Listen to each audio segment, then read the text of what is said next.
Chapter 2022. The vendors had been waiting for this moment. The wontons in the pot had already been put into the pot, and the fermented glutinous rice was almost heated up. Now that so many people had come, they immediately opened the pot. They set up chairs and stirred the food in the pot happily. "Dear guests, please wait for a moment. It will be ready soon. Come, please sit here. The fermented glutinous rice is here. 2 steamed buns." For a moment, the shouting spread through the streets of Chang. A large group of 50 people sat on the street. They drank the fermented glutinous rice and ate the steamed buns. At this moment, they had nothing else to ask for. Just as they were eating heartily, a scream came from not far away. "Hey, isn't this He Quan? Why are you here? And Song Tai, why are you 2 old men here? Why is there such a large group?" He Quan and Song Tai looked in the direction of the voice and saw a group of 10 people slowly walking towards them. There were many old faces among them. They hurried to greet them. "Zhou Ji, Chang Shi, why are you 2 here?" The man called Zhou Ji laughed and patted He Quan on the shoulder. He said, "I'm taking everyone down the mountain to buy something. What about you? Why are you bringing so many people? Are you here to drink fermented glutinous rice?" As he spoke, he glanced at the guards who were drinking fermented glutinous rice with a trace of contempt. In fact, he knew these people. They used to be soldiers together. After they retired, they were assigned to work under Zhang Feng. He was a guard at the academy and thought that he was better than these guys in front of him. Indeed, people in this era had the view that all things were inferior and only education was superior. Guards at the academy were definitely better than guards at other places, not to mention those in the forging workshop and the textile factory. He Quan saw all this. Although he usually played with his brothers, he could not be looked down upon by this guy. He clapped his hands and glanced at Zhou Ji and the others contemptuously. "You know nothing. This is the training method that the master specially developed for us. He said that it would make us return to the peak of the army. It would be a piece of cake for us to defeat the general." "What?" Zhou Ji suddenly stood up from his stool and stared at He Quan with his eyes wide open. "Are you telling the truth?" He was also a soldier. He knew that retired soldiers would slowly become lazy and their strength would not be able to keep up with active soldiers. Therefore, he often thought about how to recover his strength. However, without the systematic training of the military camp, it was impossible. Now, this guy, He Quan, actually said that the old master could make people return to their peak. How could they not be excited? He had no doubts at all, because he believed that his master could definitely do it. What a joke, his master could even ascend to the heavens. How could he not be able to do such a small thing? How could this be? He Quan looked at Zhou Ji with a playful expression. He seemed to enjoy this feeling very much. He took off the steel plates on his body and waved the sandbag on his leg. With a proud expression, he said, "Open your dog eyes and look. This is Master's secret weapon." "What?" Zhou Ji stared at the thing in front of him with his eyes wide open. He used to be a soldier and had seen people train while wearing sandbags, but he had never seen anyone train while wearing steel plates. Could it really be the Master's secret weapon? Hiss! He could not help but suck in a breath of cold air. If he could get this secret weapon or join He Quan and the others, he might be able to return to his peak. Thinking about this, he changed his attitude and said with a pleading expression, "He Quan, we are all good brothers. Tell us about your training methods." These words also reminded the people behind him. They were still immersed in the master's training methods. Now that they heard Zhou Ji's words, they instantly understood. That's right, since the master's training methods were so powerful, he should also give them a copy. They all looked at He Quan and begged, "He Quan? No, big brother He. Ancestor He. Can you tell us about the master's training methods?" He Quan had a proud smile on his face. He thought to himself, "Who told you to look down on Lao Tzu just now? Why are you kneeling and licking his boots now?" In fact, there was a moment when he wanted to tell them about the training methods. Firstly, he wanted to take down these people's arrogance. Secondly, he wanted them to have a taste of this bitter training method. But on second thought, this was the training method that the master had made for the guards of the Zhang residence. Why should he tell them about it? Moreover, these people were not good people. When he was a soldier, they bullied him a lot. So he could not tell them about it. Thinking about this, he glanced at the guards of the Zhang residence. Then, he looked at Zhou Ji and said proudly, "It's not that I don't want to tell you, but this is the master's method. We cannot reveal it. Moreover, the master is going to Jiangnan soon." "What? The master is going to Jiangnan?" The people behind Zhou Ji all exclaimed. This could be said to be the most important news they had heard. The master was going to Jiangnan? No wonder the master wanted to train these people. This was probably to prepare for his trip to Jiangnan. Chapter 2023. But why didn't their master tell them that he was going to Jiangnan? Couldn't they protect their master? Their competitive hearts were born one by one. At this moment, they had already decided to learn this training method. Even if it wasn't for themselves, they had to do it for their master. What if their master went to Jiangnan without anyone to protect him? He Quan didn't know this and was still bragging. "Master is going to Jiangnan. When he goes, we have to guard." The stall owners next to him were shocked when they heard this and quickly discussed it with the people around them. Just now, the guard of Zhang Mansion said that Prince Zhang is leaving? Yes, I also heard about it. Why do you think Prince Zhang is going to Jiangnan? I heard that it's for some perfume. I wonder when he's leaving. As they spoke, everyone once again looked at He Quan, because they knew that the news that the guards of the Zhang Mansion could send out would definitely not be wrong. Young Master Zhang's departure was definitely a piece of heavy news. Sure enough, He Quan spoke with assurance again. Master said that he will leave by the end of the year at the latest. This time, not only did Zhou Ji and the others exclaim, but the surrounding vendors also couldn't sit still. This was because young Master Zhang had done them a great favor before. Could even be said that he was their second parent. Many of the people present had become rich because of young Master Zhang, and some had become rich because of young Master Zhang's craftsmanship. Now that they heard that young Master Zhang was leaving, the first thing they wanted to do was to see him. Thinking of this, the stall owners hurriedly began to pack up their chairs without waiting for He Quan and the others to finish eating. This caused the group of guards to be dumbfounded. They hurriedly asked, "We haven't finished eating yet. Why are you packing up?" The vendor hurriedly packed up his stall and said without turning his head, "I'm going to see young Master Zhang." The guards were even more confused and asked again, "Why do you want to see our master? Prince Zhang is leaving. If you don't see him, you won't be able to make it." The stall owner was a little impatient. As he packed up, he urged the guards, "Hurry up and leave. I won't charge you today." As they spoke, the peddlers packed up their furniture, supported each other, and ran to Zhang Mansion in twos and threes. The guards were dumbfounded. Just now, they said that the master was leaving, but they didn't say that he was leaving now. Did these guys need to be in such a hurry? However, this might be a good thing. At least it showed the importance of the old master in the hearts of the people of Chang'an. Once they heard that he was leaving, they all went to visit him. He Quan didn't care about this. He was still thinking about training. He glanced at everyone and said, "Line up and continue training." After that, he looked at Zhou Ji and sneered, "Do you still want to follow us?" Initially, Zhou Ji wanted to follow He Quan. However, after hearing what He Quan said, he immediately changed his mind. If he followed this guy, he would lose face. It was better to look for master and join the training as soon as possible. Also, he had to inform some of the forging workshops and textile factories to come over. Thinking of this, he casually replied, "No, next time." With that, he turned around and left. He Quan glanced at Zhou Ji's back and turned to look at everyone. "Continue with the training. Let's run." As soon as he finished speaking, everyone started to move forward again. At this moment, a sedan chair swayed over. The curtain of the sedan chair was pulled open and a middle-aged man stuck his head out.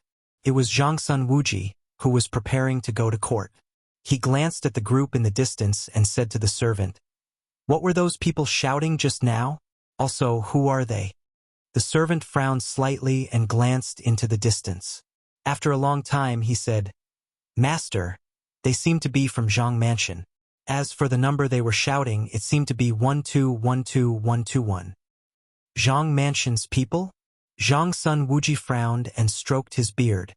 He muttered to himself, "What is this Fengzi up to now?" He thought for a while but still couldn't figure it out. He waved his hand and said, "Let's go to court." The servant nodded and looked deeply at the departing figure. Then, he ordered the sedan chair-bearers to go to the palace. There were no obstacles along the way. Zhang Sun Wuji soon arrived at the palace.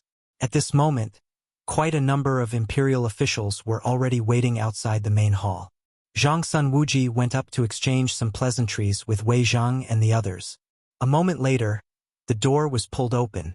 A strong man stood at the door and shouted with a sharp voice, "All officials present for an audience."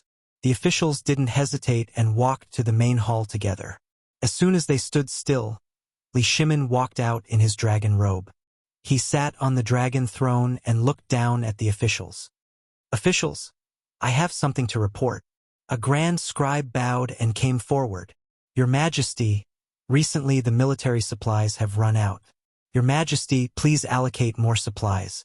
In addition, a lot of military equipment is damaged. Your Majesty, please send people to repair it." Hearing these things that required money, Li Shimin felt a headache. Originally, the Tang dynasty was considered rich, but when money was used on the military, it felt like no amount of money was enough. Food, clothes, daily necessities, and so on, everything was several times more expensive than the expenses of ordinary people. However, he couldn't refuse. He had to bite the bullet and replied, "For the supplies, go to the Ministry of Revenue. For the equipment, go to the Ministry of Works." Chapter 2024. Speaking of this, he suddenly remembered something. He asked the Ministry of Works to repair the burned West Market and East Market in Chang'an City. He wondered how they were doing. Thinking of this, he glanced at the officials. "Where is the Minister of Works?" As soon as he finished speaking, a man in his 50s stood up. He was the Minister of Works, Duan Luan. Duan Luan stepped forward and bowed. "Your Majesty, I am here." Li Shimin nodded slightly and said seriously, "Minister Duan, I suddenly remembered something.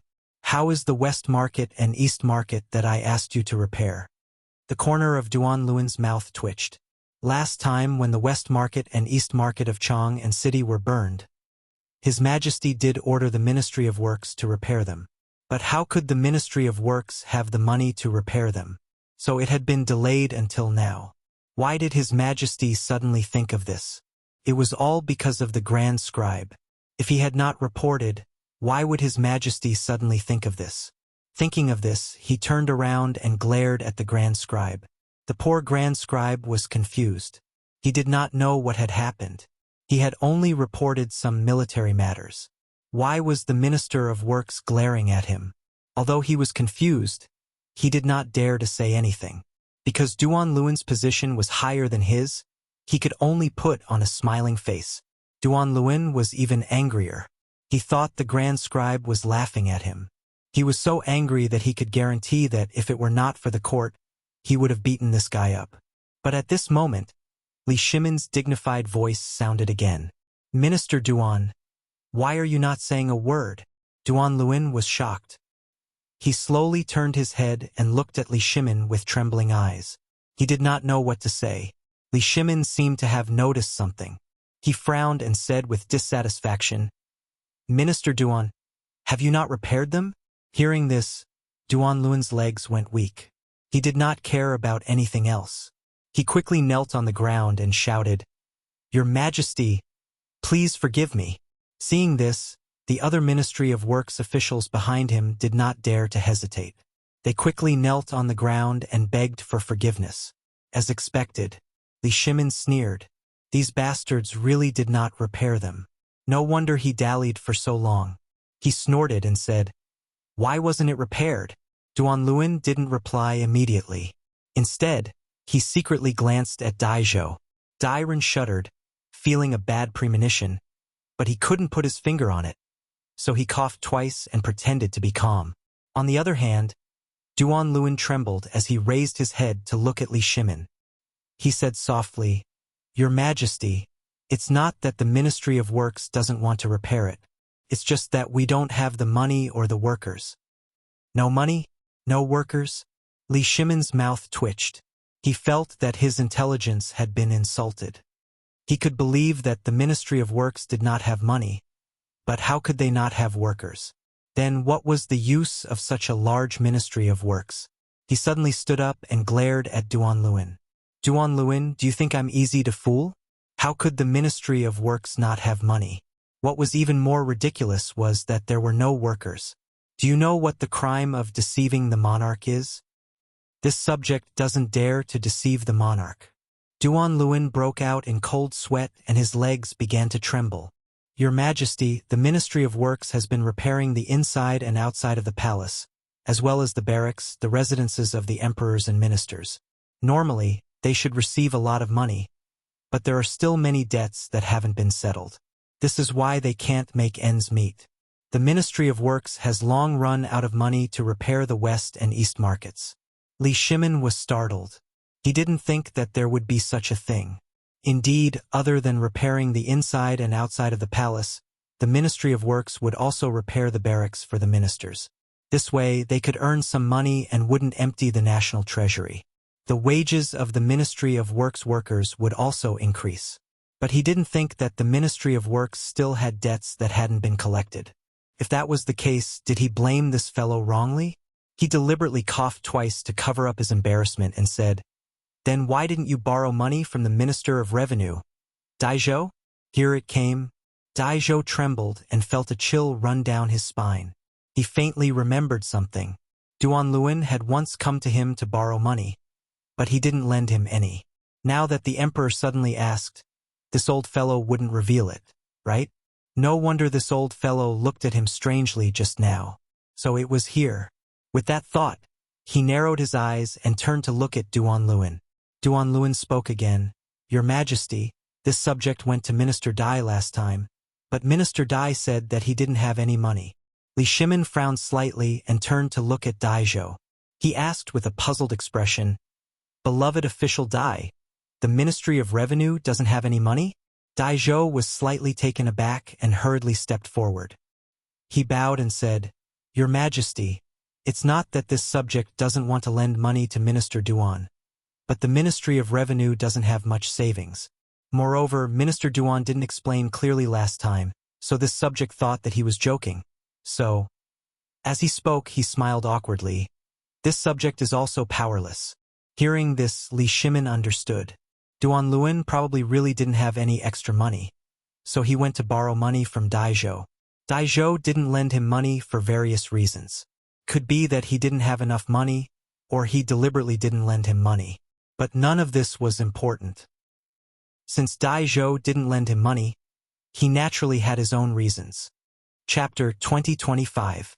But the burned West Market and East Market still needed to be repaired. Thinking about this, Li Shimon looked at Duanluan and Daizhou and said seriously, I don't care if you have money or not, but the West Market and East Market still need to be repaired. You two have to figure it out yourselves. After that, he glanced at the officials. Is there anything else you want to report? If not, you can leave now. The officials looked at each other and stepped forward as if they had reached some kind of agreement. Farewell, Your Majesty. Li Shimon nodded and left. The officials got up and prepared to leave the palace one after another, especially Daizhou. He wanted to slip away as soon as he got up because His Majesty just asked him and Duanluan to repair the West Market and East Market together. This was a joke. He was the Minister of Revenue, not the Ministry of Works. He was not that stupid to ask him to participate in this for money. Thinking about this, he quickened his pace. But at this moment, he heard a voice behind him. Minister Dai. The voice made Daizhou's heart jump. He knew it was his enemy Duanluan without looking. Even though he wanted to leave as soon as possible, he had to turn around and smile. Minister Duan, what's the matter? Duanluan's mouth twitched. He cursed this old man in his heart. Just now, His Majesty said that he wanted to repair the West Market and East Market. Now he was asking what was the matter? But on second thought, he could understand this guy. Because the Ministry of Works often repaired things, he didn't have enough money or owed money. So he went to the Ministry of Revenue to borrow money. In the past, Daizhou welcomed him with a good face and would lend him some money. Now that he went frequently, he was lucky not to be scolded. But now it was His Majesty's order. He didn't believe that this guy wouldn't pay. Thinking about this, he sneered and said, "Minister Dai, you can't just leave like this. His Majesty just asked us to repair the West Market and East Market." Hearing that he needed money, Dai Zhou's face fell. The Ministry of Revenue had allocated a lot of money to support the Battle of Chotzi. He didn't lend money to this old man last time, and he was still holding a grudge. Dai Zhou waved his sleeve and said angrily, "No money. You?" Duan Luan pointed at Dai Zhou, his face flushed red, unable to speak. The last time he went to borrow money from these old fellows, they didn't give him any face. Originally, he thought that since His Majesty had given the order this time, he should be able to borrow money. Who would have thought that this fellow would still be so stingy? He said angrily, "This time, it was His Majesty who ordered you to find a way to repair the eastern and western markets. Are you not going to listen to His Majesty's words?" "Of course, Your Majesty's words must be obeyed." Dai Ren cupped his hands in the direction of the palace. Then, he looked at Duan Luan and snorted coldly. "Do you think that money is dirt? You can have as much as you want. My Ministry of Revenue also needs to make a living. Where would I get the money to give you?" There was nothing wrong with this statement, but it sounded different in Duan Luan's ears. This was because the last time they went to borrow money from Dai Zhou, not only did they not succeed, but they also got snubbed. In addition, the relationship between the two of them was not very good. They were the kind of enemies. When he heard this, Duan Luan felt that the other party was targeting him. He immediately strode forward and pointed at Dai Zhou's nose and scolded, "Dai Zhou! Minister Duan! Shut up!" Zhang Sun Wuji quickly stepped forward.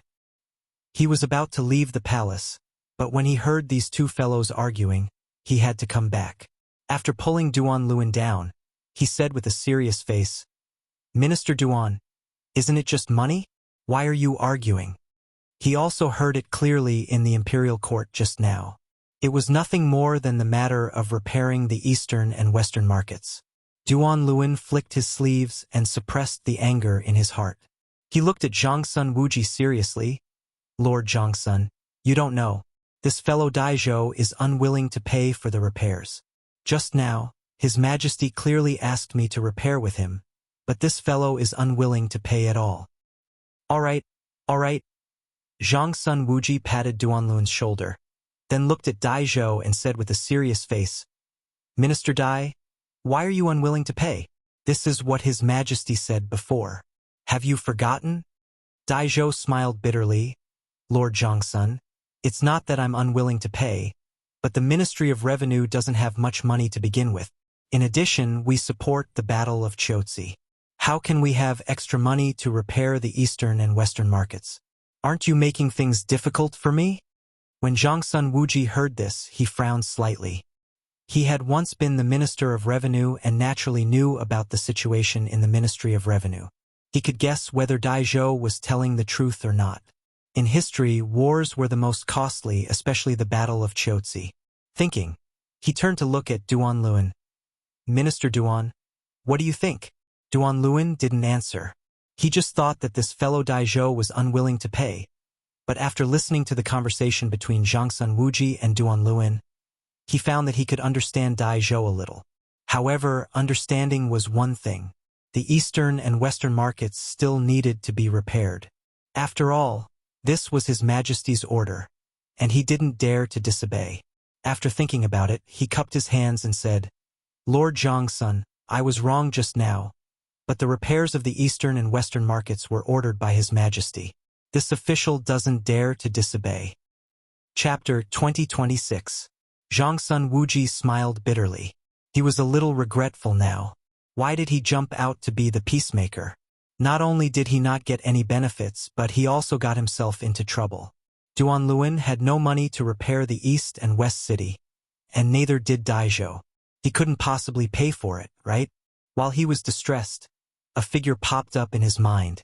Feng Zi? Feng Zi had a big family and business, and there were so many students in the academy. Maybe he could take on this job. Besides, there was no harm in this job. could also be a good practice for the students. Thinking of this, he glanced at the two and said with a smile, "You two don't have to worry. One of you can solve the crisis of the East and West City." "Who?" Dai Zhou and Duan Luin said in unison. Now the two of them were basically grasshoppers tied to the same rope. They were bound together for good or ill. Naturally, they were looking forward to it. Zhang Sun Wuji was very satisfied with their reaction. He smiled and said, "Zhang Feng." "Zhang Feng?" Duan Luin frowned slightly. He was a little confused. How could Zhang Feng solve the crisis of the East and West City? But soon he understood something. Zhang Feng had the academy, and there were a lot of students in the academy. Before entering the academy, Zhang Feng had promised these students that if they didn't have a good job in the future, they could enter the Ministry of Works or the Ministry of Revenue. Moreover, this guy had a big family business. If Zhang Feng was willing to help, then the East and West City could be repaired immediately. Dai Zhou naturally understood. Zhang Feng didn't dare to say anything else, but he had a lot of money. If he was willing to take out a little money, then the repair of the East and West City could be immediately filled. But how could this guy be willing to take out the money? He turned to look at Zhang Sun Wuji and said with a puzzled face, "Lord Zhang Sun, you are right. But how could Zhang Feng be willing to take out the money?" Duan Luin nodded. He had the same feeling. Wasn't it a fool's dream to ask someone to take out the money for no reason? Zhang Sun Wuji smiled. Although these two old fellows were slick and sly when it came to officialdom, why were they suddenly enlightened at this time? He glanced at the two of them and said mysteriously, "The academy? Doesn't he have students?" Duan Luin instantly understood something. Zhang Feng had promised his students that they could enter the Ministry of Revenue or the Ministry of Works after they graduated. And now he was the Minister of Works. If he were to negotiate with Zhang Feng, wouldn't it be a piece of cake? He smiled proudly and said, "Thank you, Lord Zhang Sun, for your guidance. I will go and find Zhang Feng now." With that, he strode out of the door. Daizhou? What Daizhou? They already had Zhang Feng. What use would a mere Daizhou have? Wasn't this guy in charge of the Ministry of Revenue? As long as he had Zhang Feng's money, Daizhou's money was not important. Besides, this old man had no money. While thinking, Duan Luin's steps became more presumptuous. But Daizhou was not happy. His Majesty had already given the order. Why did this guy run away? He could not let this guy take all the benefits alone. He said to Zhang Sun Wuji and hurriedly followed Duan Luin's footsteps. Looking at Duan Luin and Daizhou's backs, Zhang Sun Wuji felt a little regretful. He felt that he had cheated Feng Zi. The renovation of the East and West Market was a matter for the Ministry of Works and the Ministry of Revenue. How could they drag Feng Zi into this? But this was not a bad thing. Feng Zi was just giving some money. He hoped that these two fellows would not expose him when they went to Feng Zi. Otherwise, he would become a sinner. "Feng Zi, the old man did this for your own good. Please forgive him." After comforting himself, Zhang Sun Wuji walked to the imperial study. They did not speak along the way. Soon they arrived at the imperial study. Zhang Sun Wuji walked straight in. He saw Li Shimin sitting on the dragon throne and reviewing memorials. He even held a cigarette but in one hand. He looked very comfortable. Zhang Sun Wuji hurriedly stepped forward and cupped his hands. "Your Majesty." Li Shimin put down the memorials and glanced at Zhang Sun Wuji. He said lightly, "Get up." Then, he seemed to have thought of something and asked, "How is the matter between Daizhou and Duan Luin going?" Zhang Sun Wuji's mouth twitched. He did not know how to answer. Just now, it was his idea to let these two fellows find Madman. If Erlang knew, would he be angry? Just as he was thinking, Li Shimin's voice sounded again. "Why aren't you saying anything? Could it be that those two fellows have not solved the problem in the East and West Market?" "No." Zhang Sun Wuji replied subconsciously, but as soon as he said it, he regretted it. He was worried that if he continued, His Majesty would be unhappy. But he had already said half of what he wanted to say. If he did not continue, he would seem guilty. He could only bite the bullet and continue. Just now, Daizhou and Duan Luin were arguing endlessly. I gave them an idea. Speaking of this, his face was a little red. Let them go to Fengzi. Go to Fengzi? Li Shimin frowned slightly. This was a matter between the Ministry of Revenue and the Ministry of Works. Why go to Fengzi? And this fellow, why did he give Duanluan and Daizhou ideas? He asked in confusion. Why did you urge Daizhou and Duanluan to go to Fengzi? Chapter 2027. Zhangsun Wuji smiled awkwardly. Just now, Daizhou said that the Ministry of Revenue didn't have much money to support the Battle of Chotzi, and Duanluan urgently needed money to repair the East and West Market. So I gave them this idea. Well, Li Shimin nodded slightly. He now understood that his brother-in-law wanted to cheat Fengzi. However, it didn't seem to be a bad thing. First, the officials of the imperial court would owe Fengzi a favor, and Fengzi's future as an official would be much easier.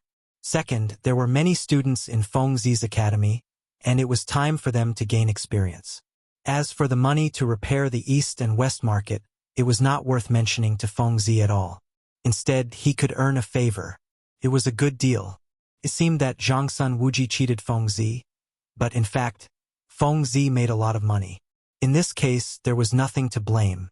Thinking of this, he smiled and said, "You did the right thing. Don't blame yourself." Huh? Zhangsun Wuji didn't recover for a while. He thought that he might be scolded if he told Li Shimin about this matter. He didn't expect that not only was he not scolded, but he was also praised. This was really a pleasant surprise. In fact, what he didn't know was that he thought that he was on the first level. Li Erlang might not like the idea of making a madman lose some money and then scold him. However, Li Erlang was on the second level. He didn't care about the money that Zhang Feng lost at all.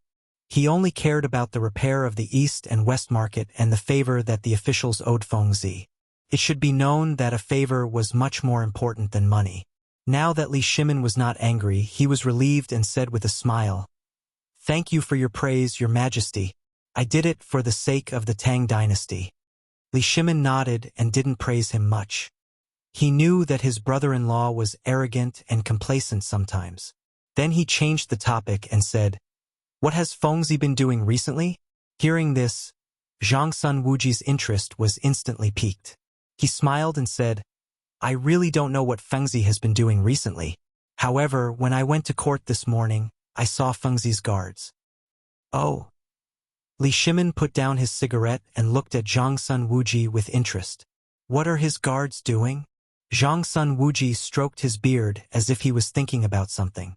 After a while, he said, "I saw Fengzi's bodyguard running around Chong and Avenue.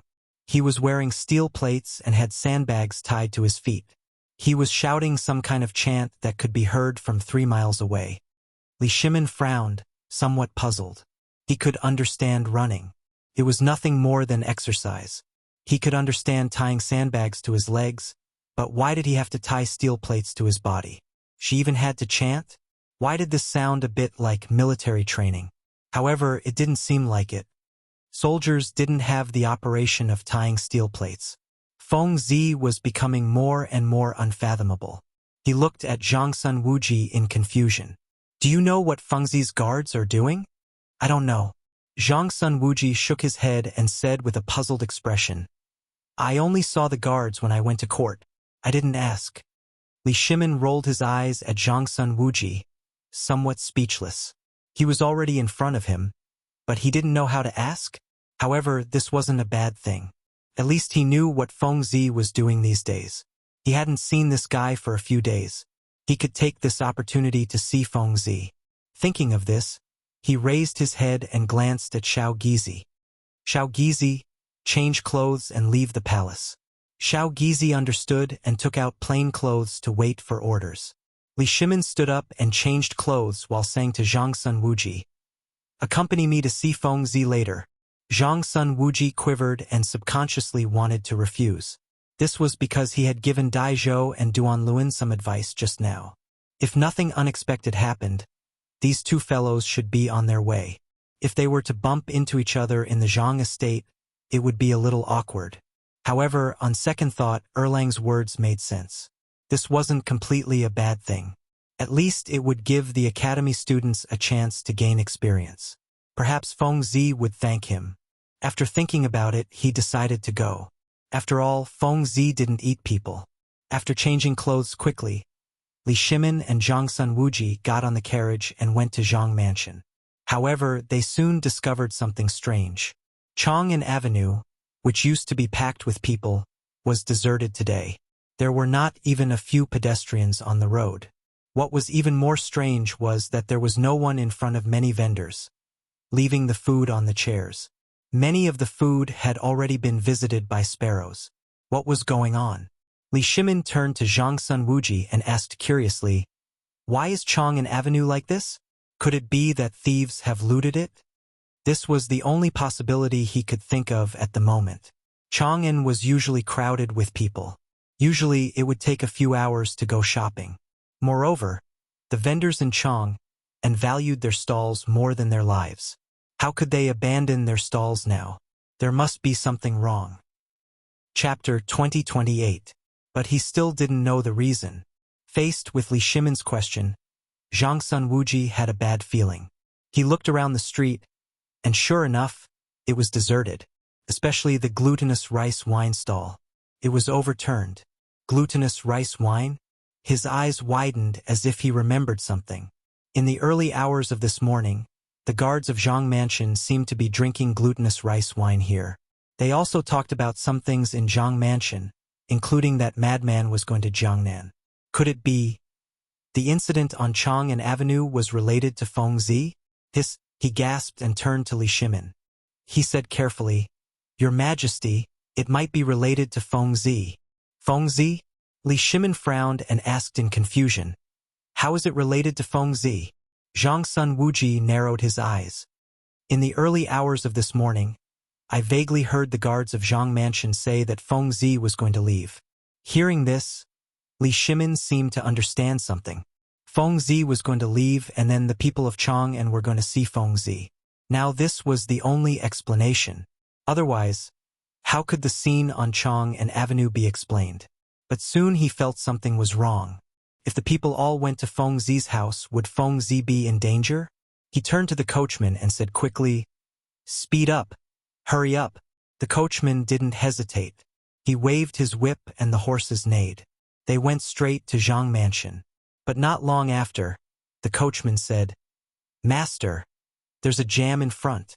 Li Shimin frowned and reached out to lift the curtain of the sedan chair. He saw that the roadside was crowded with pedestrians. There were peddlers, merchants, scholars, and even some child beggars. Almost everyone that could be seen in Chang'an was here. In their hands, there were things like eggs, pancakes, and books. It looked like they were there to deliver gifts. If only the old man had such a big crowd when he left. Zhang Sun Wuji stroked his beard and sighed from the bottom of his heart. Indeed, Feng Zi was about to go to Jiangnan, and so many people had come. This was enough to show Feng Zi's position among the common people. However, Li Shimin wasn't in the mood to lament about this. He rolled his eyes at Zhang Sun Wuji and asked, "How do we get to the Zhang residence now?" "This?" Zhang Sun Wuji smiled awkwardly and glanced outside the window. He turned to look at Li Shimin and said faintly, "There are so many people on the road now. I'm afraid that the carriage won't be able to pass through. It seems that we can only walk." "Walk?" Li Shimin frowned slightly. To be honest, he was not willing to walk. After all, he was used to having a high bed and soft pillow for a long time. He was still repulsed by the sudden need to walk through the crowd. However, looking at the current situation, he was afraid that he had to walk. He sighed and could only say, "Then let's walk. Let's look for the back door of the Zhang residence and enter from there." Zhang Sun Wuji nodded. He called the coachman and helped Li Shimin get off the carriage. Unexpectedly, as soon as they got off the carriage, a man bumped into them. Zhang Sun Wuji immediately became angry and roared, "Don't you have eyes? Why don't you look where you are going?" When the man saw that they were wearing silk, he knew that they were not to be trifled with. He put on a smile and said, "Gentlemen, I'm sorry. We are all going to the Zhang residence to see Prince Zhang. Please forgive us." How could Zhang Sun Wuji forgive him? He bumped into the emperor. His face darkened and he was about to continue cursing when Li Shimin's eyes narrowed and gave him a look. He instantly understood and could only stand to the side. Li Shimin smiled at the man and said, "Little brother, please don't take offense. My family's servants are always like this. Did you just say that you were going to the Zhang residence to see Prince Zhang?" When the man saw Li Shimin's words and actions, he knew that this was the real deal. He didn't waste any words and cupped his hands and said with a smile, "Master, you must be joking. This humble one is only a businessman. How could I dare to forgive you? However, since you mentioned Prince Zhang, then I will talk with you." When he said this, he couldn't help but look proud. Previously, this humble one's family was just a poor man. However, ever since Prince Zhang announced the method of braising meat, I began to imitate it. My life slowly improved and now I can be considered wealthy. I can sell my meat for 5 coins a day. However, when I heard that Prince Zhang was leaving, my heart felt like it was being cut by a knife. Thus, I brought 2 caddies of braised meat to see Prince Zhang. As he spoke, the man raised the braised meat in his hand and smiled. "I presume that you are also here to see Prince Zhang." Yes." Li Shimin smiled awkwardly. It was true that they were here to see Fengzi, but other people were either carrying eggs or braised meat. He didn't have anything. Felt like he was here to freeload. The man also felt that something was wrong. He glanced at Li Shimin and saw that he didn't have anything in his hands. He cast a look of disdain and left. "Master, what should we do now?" Zhang Sun Wuji came up and looked at Li Shimin helplessly. Li Shimin rolled his eyes at Zhang Sun Wuji and said, "Go to the back door." As he spoke, he walked towards another path. Zhang Sun Wuji hurriedly followed behind. However, they didn't expect that the other path was also packed with people. However, compared to the main entrance, this path was slightly better. There were fewer people. Chapter 2029. Li Shimin saw that there was no other way and rushed into the crowd without saying anything. Zhang Sun Wuji did not dare to delay and rushed forward to make a path for his brother-in-law. After a while, the two finally arrived at the door. The noise and curses were endless. Li Shimin could only turn a deaf ear and talk to the guard. "Where's your master?" "What did you say? I can't hear you?" "Where's your master?" "Oh, he's at home. Let me in." Fortunately, the guard recognized Li Shimin. Otherwise, who knew how much effort it would take? After entering the residence, the guard led Li Shimin to the main hall. As soon as he entered the main hall, he saw Zhang Feng sitting on a chair with a cigarette in his hand. He was smoking and looking very comfortable. Li Shimin quickly went forward and pulled Zhang Feng up. He shouted anxiously, "Fengzi, your door is in such a mess and you're still smoking here? Lao Li, why are you here?" Zhang Feng looked at Li Shimin curiously. However, he soon realized that he was focusing on the wrong thing. He shook his sleeves and sat back on the chair. He said helplessly, "What can I do? I didn't want to leak the news, but I can't control people's mouths." Speaking of this, he snorted and said discontentedly, "The guards at home didn't keep their mouths shut. It's also my fault. I didn't explain it clearly to those guys. That's why people are blocking the door now." "You feel wronged?" Li Shimin raised his eyebrows and found it funny. "So many people came to see you. This is such a great honor. You're still throwing a tantrum?" "Yes, you don't know how lucky you are." Zhang Sun Wuji snorted and looked at Zhang Feng with dissatisfaction. On what basis? Why did this kid have so many people sending him to Jiangnan? Why didn't anyone send him when he went to other places to take up his post? It's fine if they sent him, but why did this kid hide in the main hall and refuse to see anyone? He was a classic example of someone who didn't know how to appreciate good intentions. Looking at their cold gazes, Zhang Feng couldn't stand it anymore. He quickly got up and helped them sit down before saying, "You don't have to be jealous of me." "Who the hell is jealous of you?" Zhang Sun Wuji almost jumped up. Fortunately, Li Shimin quickly held him down. Otherwise, this guy would have definitely started a fight with Zhang Feng. "I'm not jealous. I'm not jealous. Okay?" Zhang Feng rolled his eyes at Zhang Sun Wuji. Then, he glanced at the door and said faintly, "Of course, I know that the commoners are here to see me. I also want to go out and meet everyone. It's just that there are too many commoners here. I heard that the door is blocked." If I go out now, wouldn't I be torn apart alive? As he spoke, he sat down on the chair and took a deep puff of his cigarette before continuing. I'd better stay at home and wait for the commoners to leave before going out. Nonsense. Li Shimin frowned and looked at Zhang Feng with dissatisfaction. The commoners came to see you because they have high hopes for you. Why are you hiding at home? Besides, there are so many commoners outside now. What if something happens? You should go out and meet the commoners, then dismiss them. Zhang Feng smiled awkwardly and didn't reply. In fact, he also wanted to dismiss the commoners, but he was worried that if he went out, the commoners' emotions would rise again. This way, the situation would be even more difficult to deal with. If someone died, it would be difficult to clean up. However, if he didn't go out, the commoners would continue to gather at the door. After thinking about it, he decided to go out. After making up his mind, he looked at Li Shimin. You're right. I can only solve this if I go out. As he spoke, he stood up and walked to the front yard. The servant at the door was holding the door. When he saw the master, he quickly said, Master, the commoners want to come in. What do we do now? Du Ziding was also very anxious. Master, the area is completely blocked. Why don't you? Zhang Feng waved his hand to tell Du Ziding to stop. He then looked at the servant. Open the door. I'll go out and take a look. Master, it might be dangerous to go out now. There are so many commoners. Du Ziding looked worriedly at Zhang Feng. Normally, it was a good thing that the commoners came to see the master. However, when there were too many people, it became a bad thing because no one knew what kind of danger would occur. Don't worry. Zhang Feng didn't care. He smiled. It's a good thing that the commoners came to see me. I can't let the commoners feel disappointed. Du Ziding nodded. He knew the relationship between the two. The commoners coming to see the master meant that they loved the master. It would be inappropriate if they didn't go out. However, there were too many people going out. If there was danger, it would be over. He glanced at the servants.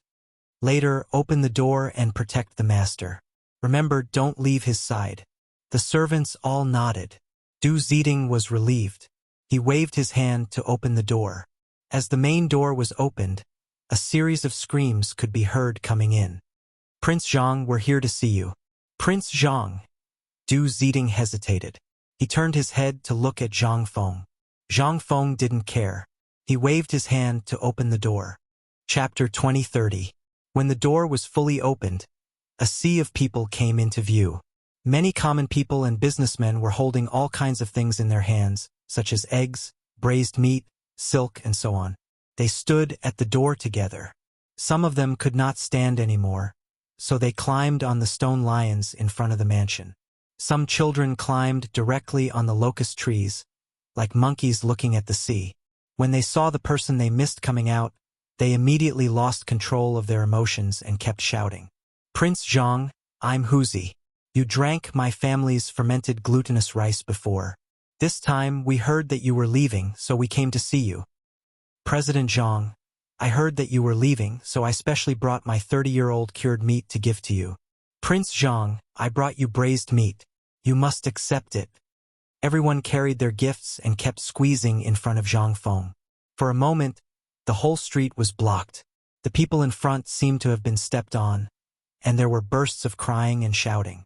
Seeing this, Zhang Feng only felt a chill on his back. He did not expect the people of Chang'an to be so crazy. He quickly waved his hand and shouted, Everyone, stop! His words seemed to have magic power. As soon as they were heard, the crowd stopped restless. But there were still some people whispering, but it did not matter. Zhang Feng glanced at the crowd and said solemnly, I know you value me. This time I'm going to Jiangnan to develop, but you don't have to worry, because I'm going to bring the prosperity of Chang and to Jiangnan. Good?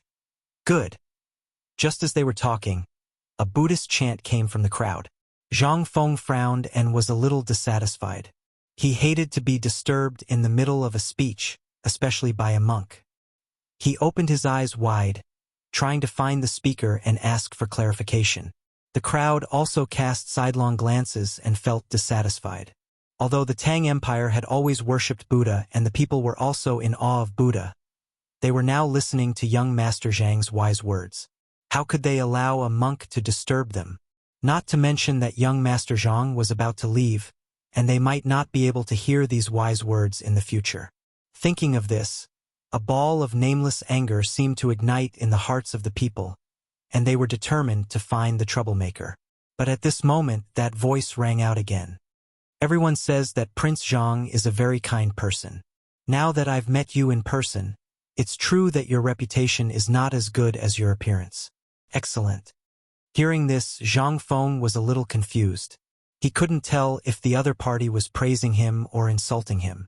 Just as he was about to ask, he saw a man in a yellow monk's robe walk out from the crowd.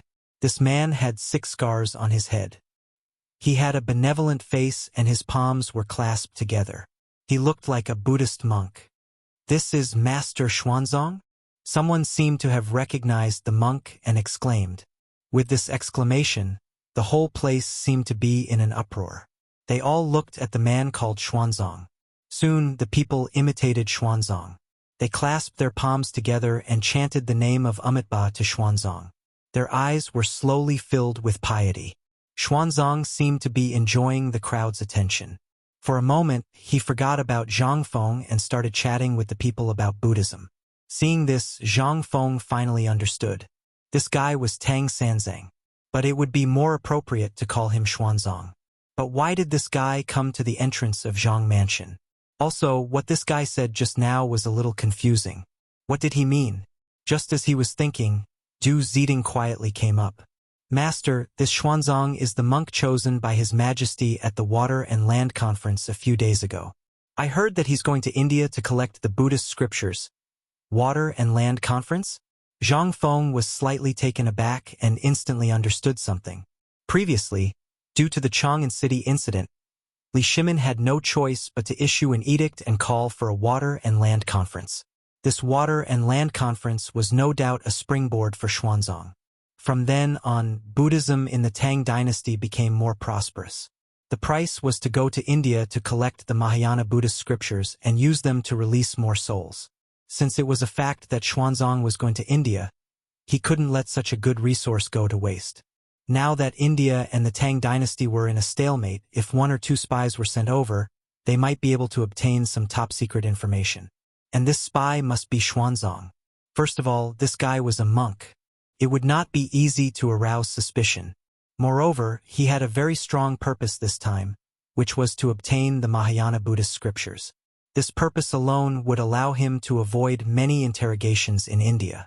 If this guy defected and became a professional spy of the Tang dynasty in India, then the odds of winning against India would be much higher. He would also be able to foresee the future. Thinking about this, he looked at Xuanzang and smiled maliciously. Master Xuanzang, I've heard a lot about you. Xuanzang was chatting with his followers. When he heard someone calling him, he slowly turned around and faced Zhang Feng. He put his palms together and said indifferently, Prince Zhang, I've heard a lot about you. Zhang Feng laughed in his heart. Pretend? Go ahead and pretend for Lao Tzu. This Buddhist is so damn good at pretending. However, his face was still calm. He said lightly, Master Xuanzang, since you've come to my humble abode today, why don't you come in and let me be the host? Chapter 2031. Xuanzang smiled and nodded. Amitabha, young Master Zhang is a kind and benevolent man. You are a blessing to the people of Chang'an. It is my honor to be invited. How can I refuse?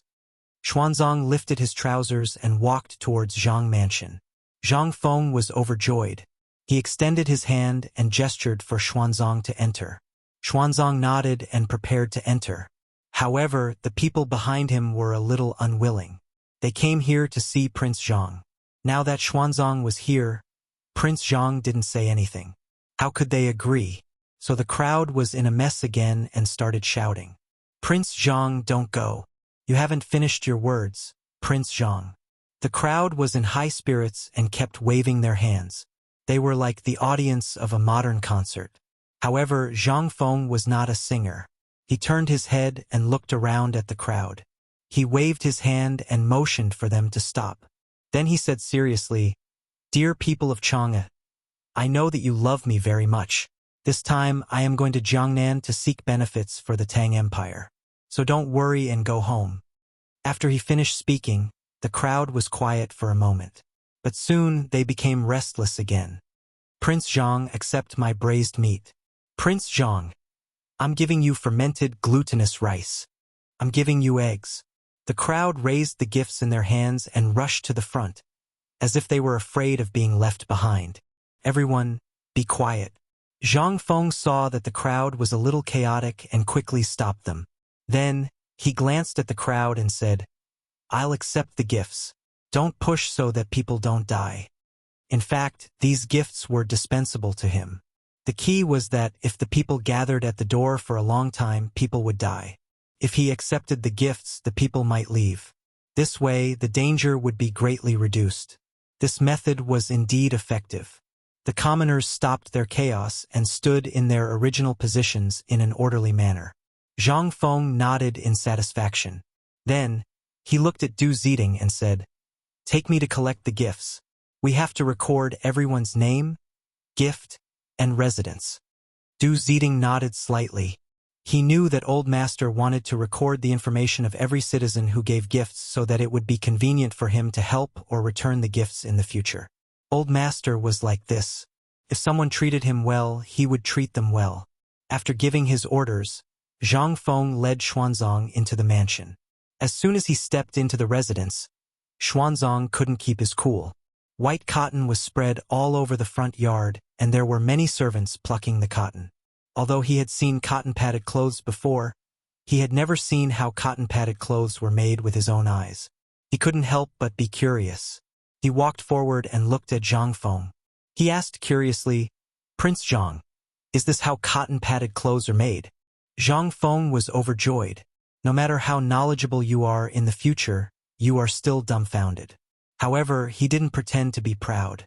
Instead, he smiled and said, "Yes, these are the cotton-padded clothes that are popular in Chang. What do you think, Master Xuanzang?" Xuanzang nodded slightly and smiled. "Almsgiver Zhang is kind and generous. I believe that Buddha will bless you for the good of the people." He had heard of Zhang Feng's reputation before and thought that he was a kind and talented person.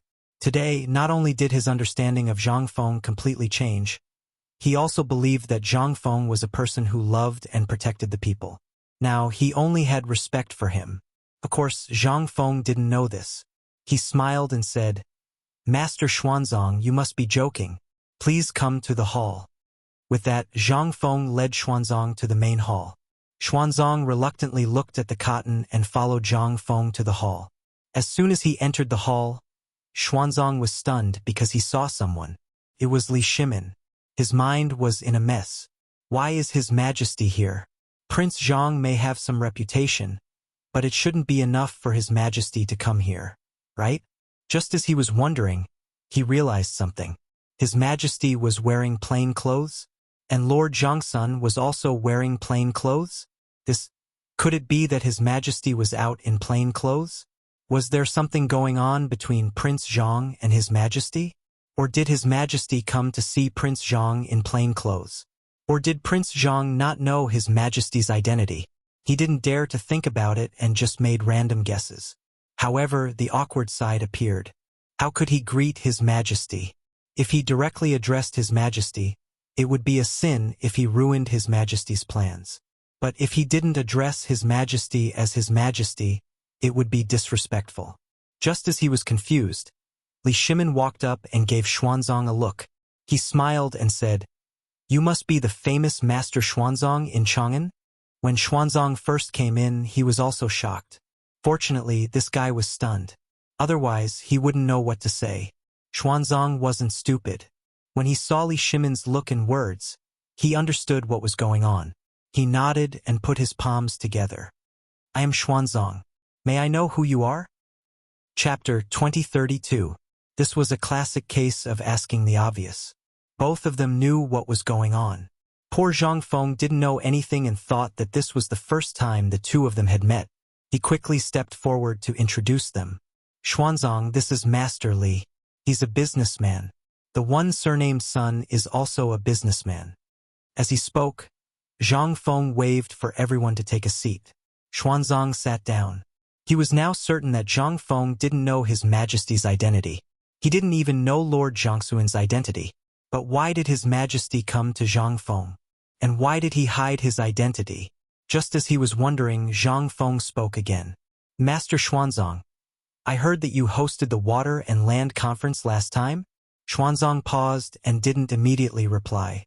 He glanced at Li Shimin.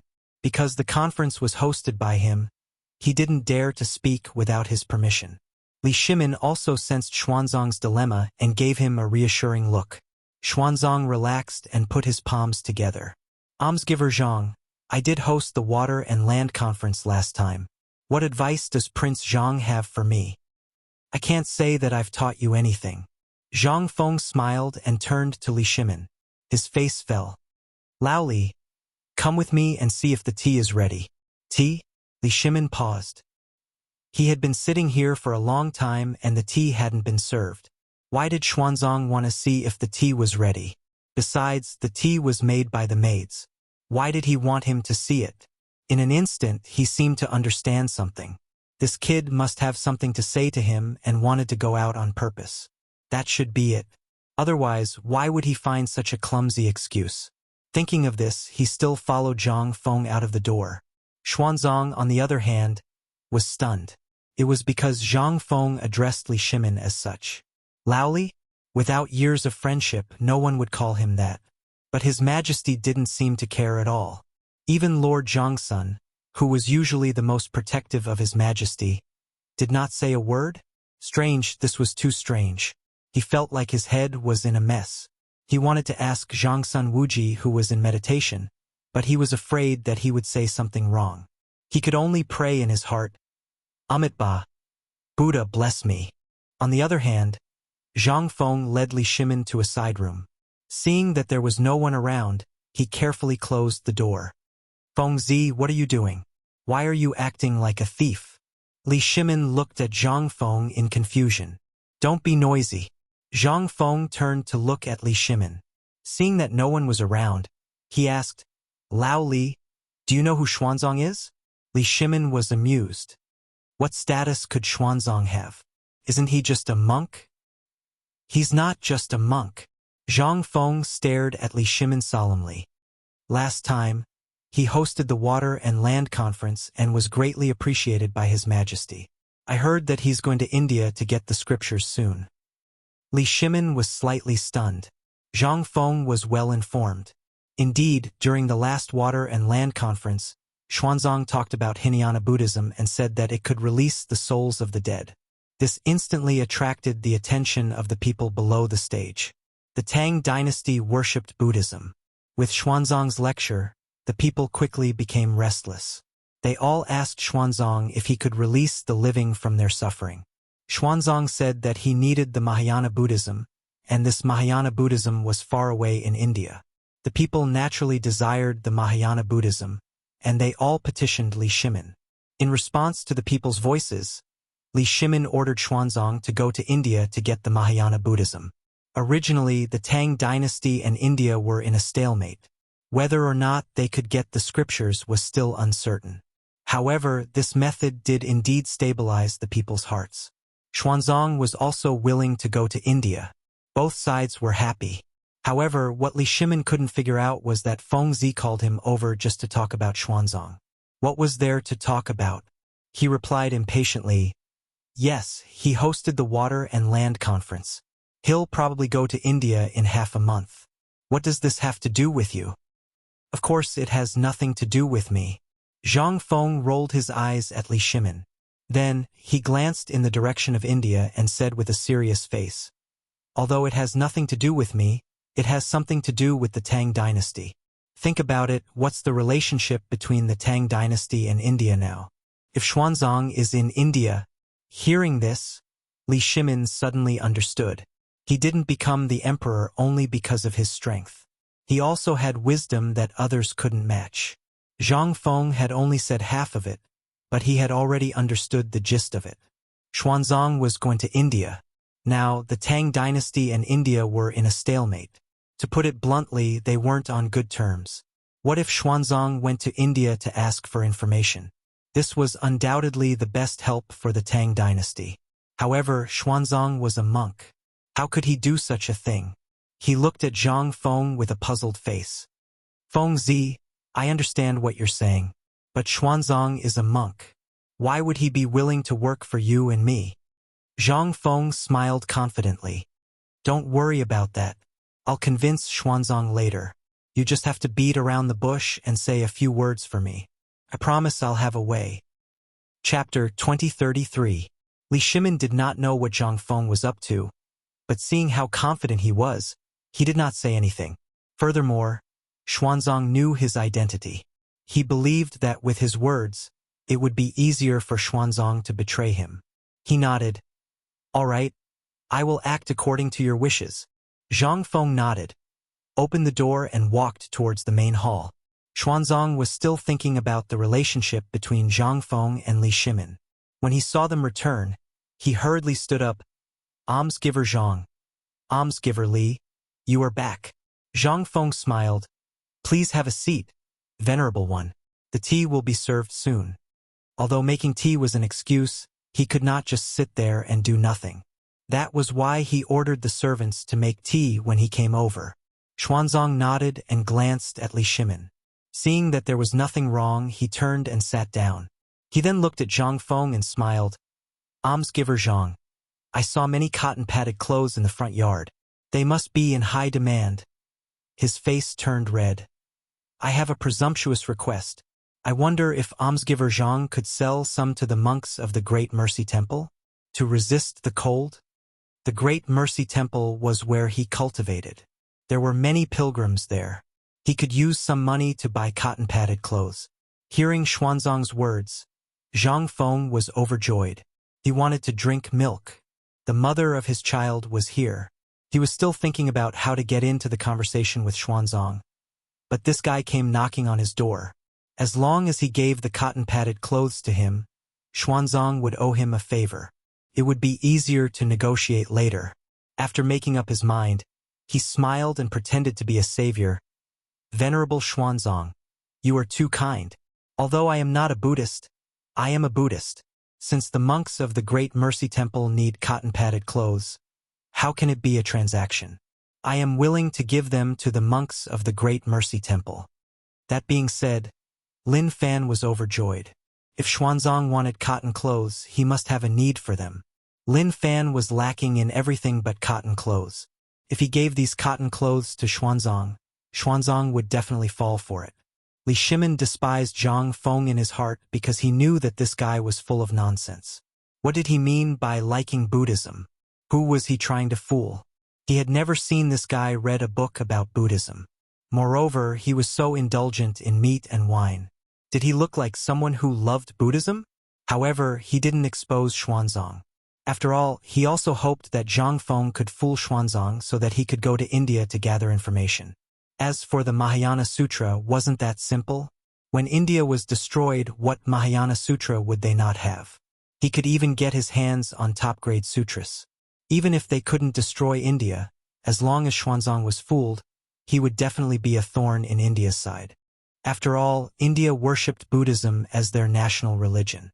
Who would suspect that a monk was a spy? However, this still depended on whether Feng Zi's mouth could fool Xuanzang, the foolish monk. With that thought, he looked at the two of them again. He saw that Xuanzang's eyes were slightly red. After listening to Zhang Feng's words, he instantly realized that this benefactor not only had a heart to save the world, but also had a heart to care for the common people. This was simply a blessing for Chang and the people of the world. However, he couldn't accept the cotton clothes. After all, he didn't deserve it. With that thought, he put his palms together and said with admiration, "Excellent. Benefactor Zhang's heart is indeed a blessing for the common people.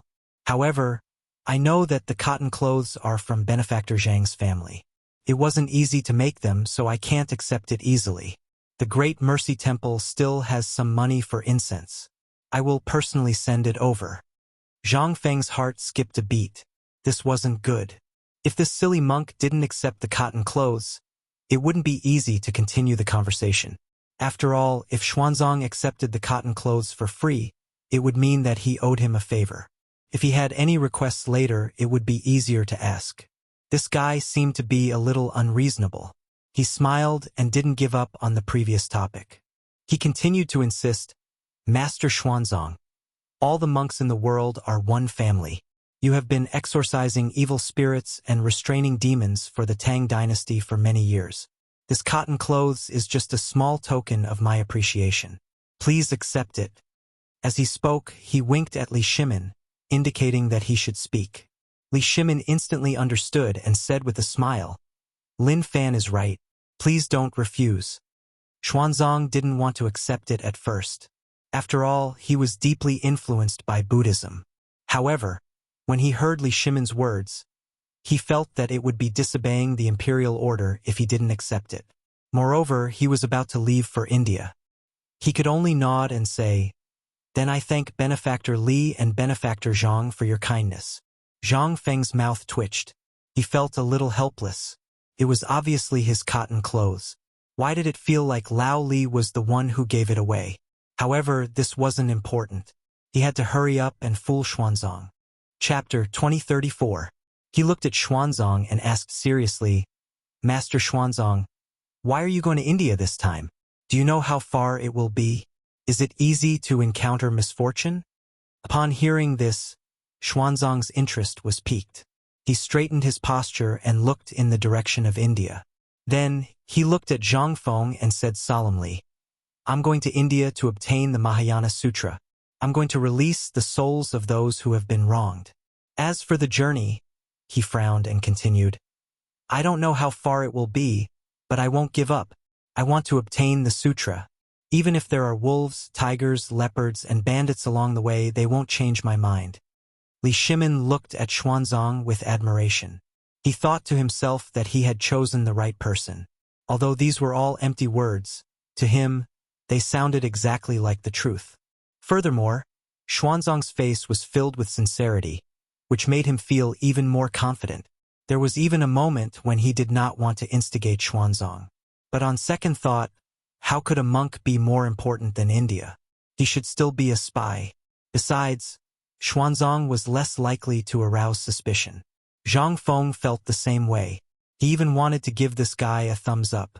The journey to the west was 50,000 miles. That was still considered a small number. If you added in the wasted roads, it would be more than 90,000 miles. Who would have the willpower to persevere? But this guy in front of him did it. He had to admit that this was worthy of admiration. However, no matter how powerful this guy was, he could not avoid being a spy at Zhang Mansion today. Zhang Mansion smiled and asked, "Master Xuanzang, how do you know that the Mahayana Sutra can release souls from their suffering? Have you seen it before?" He dared to ask this because he was sure that Xuanzang had never seen the Mahayana Sutra. Before Xuanzang came back from his journey to the west, there was no Mahayana Sutra in the Tang dynasty. Later, this guy took the sutra and put it in the Wild Goose Pagoda. It was true that Xuanzang had never seen Mahayana Buddhism, but he didn't seem to mind Zhang Feng's question. He just smiled and said, "Almsgiver Zhang, you must be joking. This poor monk may not have seen Mahayana Buddhism, but I've heard countless monks talk about its wonders." Although he said that, his mind was already racing. "That's right. I haven't seen the Mahayana Buddhist Dharma before. Is this Mahayana Buddhist Dharma as magical as the legends say?" For a moment, he had a trace of doubt. But he quickly dismissed the thought because he felt that he was a monk and couldn't have such doubts. Also, he was about to go to India and couldn't have such thoughts. Zhang Feng seemed to have noticed something and looked at Xuanzang with a faint smile. "Master, you just said that you've only heard about it from others and have never seen it with your own eyes. This means that you don't know the wonders of the Mahayana Sutra at all. Can it release souls from their suffering? Can it allow people to go to paradise? If you don't know these, how can you get the West Sutra?" "This?" Xuanzang frowned and didn't know how to answer. Indeed, he didn't know anything that Zhang Feng asked. First of all, he had never seen the Mahayana Sutra, so it was even more impossible for him to know if it could release souls from their suffering. However, he intuitively believed that the Mahayana Buddhist Dharma must be so magical. This was the intuition of a monk. However, facing Zhang Feng's question, It wasn't appropriate for him to not answer. He could only answer stubbornly, Almsgiver Zhang. This penniless monk really doesn't know what you just said. However, this penniless monk still believes that Mahayana Buddhism can release vengeful souls from purgatory and can also send people to nirvana. Zhang Feng felt a little helpless. What a stubborn fellow. But then again, which monk wasn't stubborn? However, this was not a problem for him. He smiled and continued, Master Xuanzang, let's put this aside for now. Can you tell me what the Pure Land is? Xuanzang immediately perked up and clasped his hands together. The Western Paradise is also known as the Pure Land of Bliss, the Land of Bliss, the Land of Bliss, the Land of Bliss, the Land of Bliss, the Land of Bliss, the Land of Bliss, the Land of Bliss, the Land of Bliss. Henceforth, the world headed west. After passing through 1 trillion Buddhist lands, one would reach the Pure Land of Bliss. Regarding the situation of this Pure Land, there is a detailed explanation in the Amitabha Sutra, and Amitabha Buddha is still teaching there today. According to the Amitabha Sutra, those who are born in this Pure Land will experience various kinds of happiness. For example, their bodies are like the 32 faces of Buddha, and they have 5 eyes and 6 supernatural powers. The relationship between the 5 senses is very subtle, and the heart is relaxed and refreshed. They listen to the Dharma in their heart and worship the Buddha and Bodhisattva, and they will be enlightened. However, in this Pure Land, there are so-called borderlands, doubtful cities, womb palaces, and so on. These are the places where the saviors of Amitabha Buddha will be born. No, no, no. Zhang Feng smiled and said seriously, the Pure Land should be a place where there are no disputes in the world, where there are no differences in culture, where there are no conflicts between people, where there are only virtuous and capable people, and where there is harmony. Old friends don't only have relatives, and children don't only have children. So that the old have a purpose, the strong have a purpose, the young have a strong point, and the lonely have a purpose. There is a place for men and a place for women. Evil goods should be discarded from the ground, and there is no need to hide them. Evil forces should not come from the body, and there is no need to do it for oneself. It is a place where conspiracy is closed but not flourishing, where theft is not done, and where outsiders are not closed. This is the Pure Land. As for what you said, it is a virtual world and it can't be realized. Chapter 2035. No conflict in the world. Xuanzang was stunned. No difference in culture? No conflict in the world. These words kept pouring into his mind like a bucket of water. Yes, as long as there was no conflict in the world, people would be able to enjoy bliss even if they didn't go to the Western Paradise.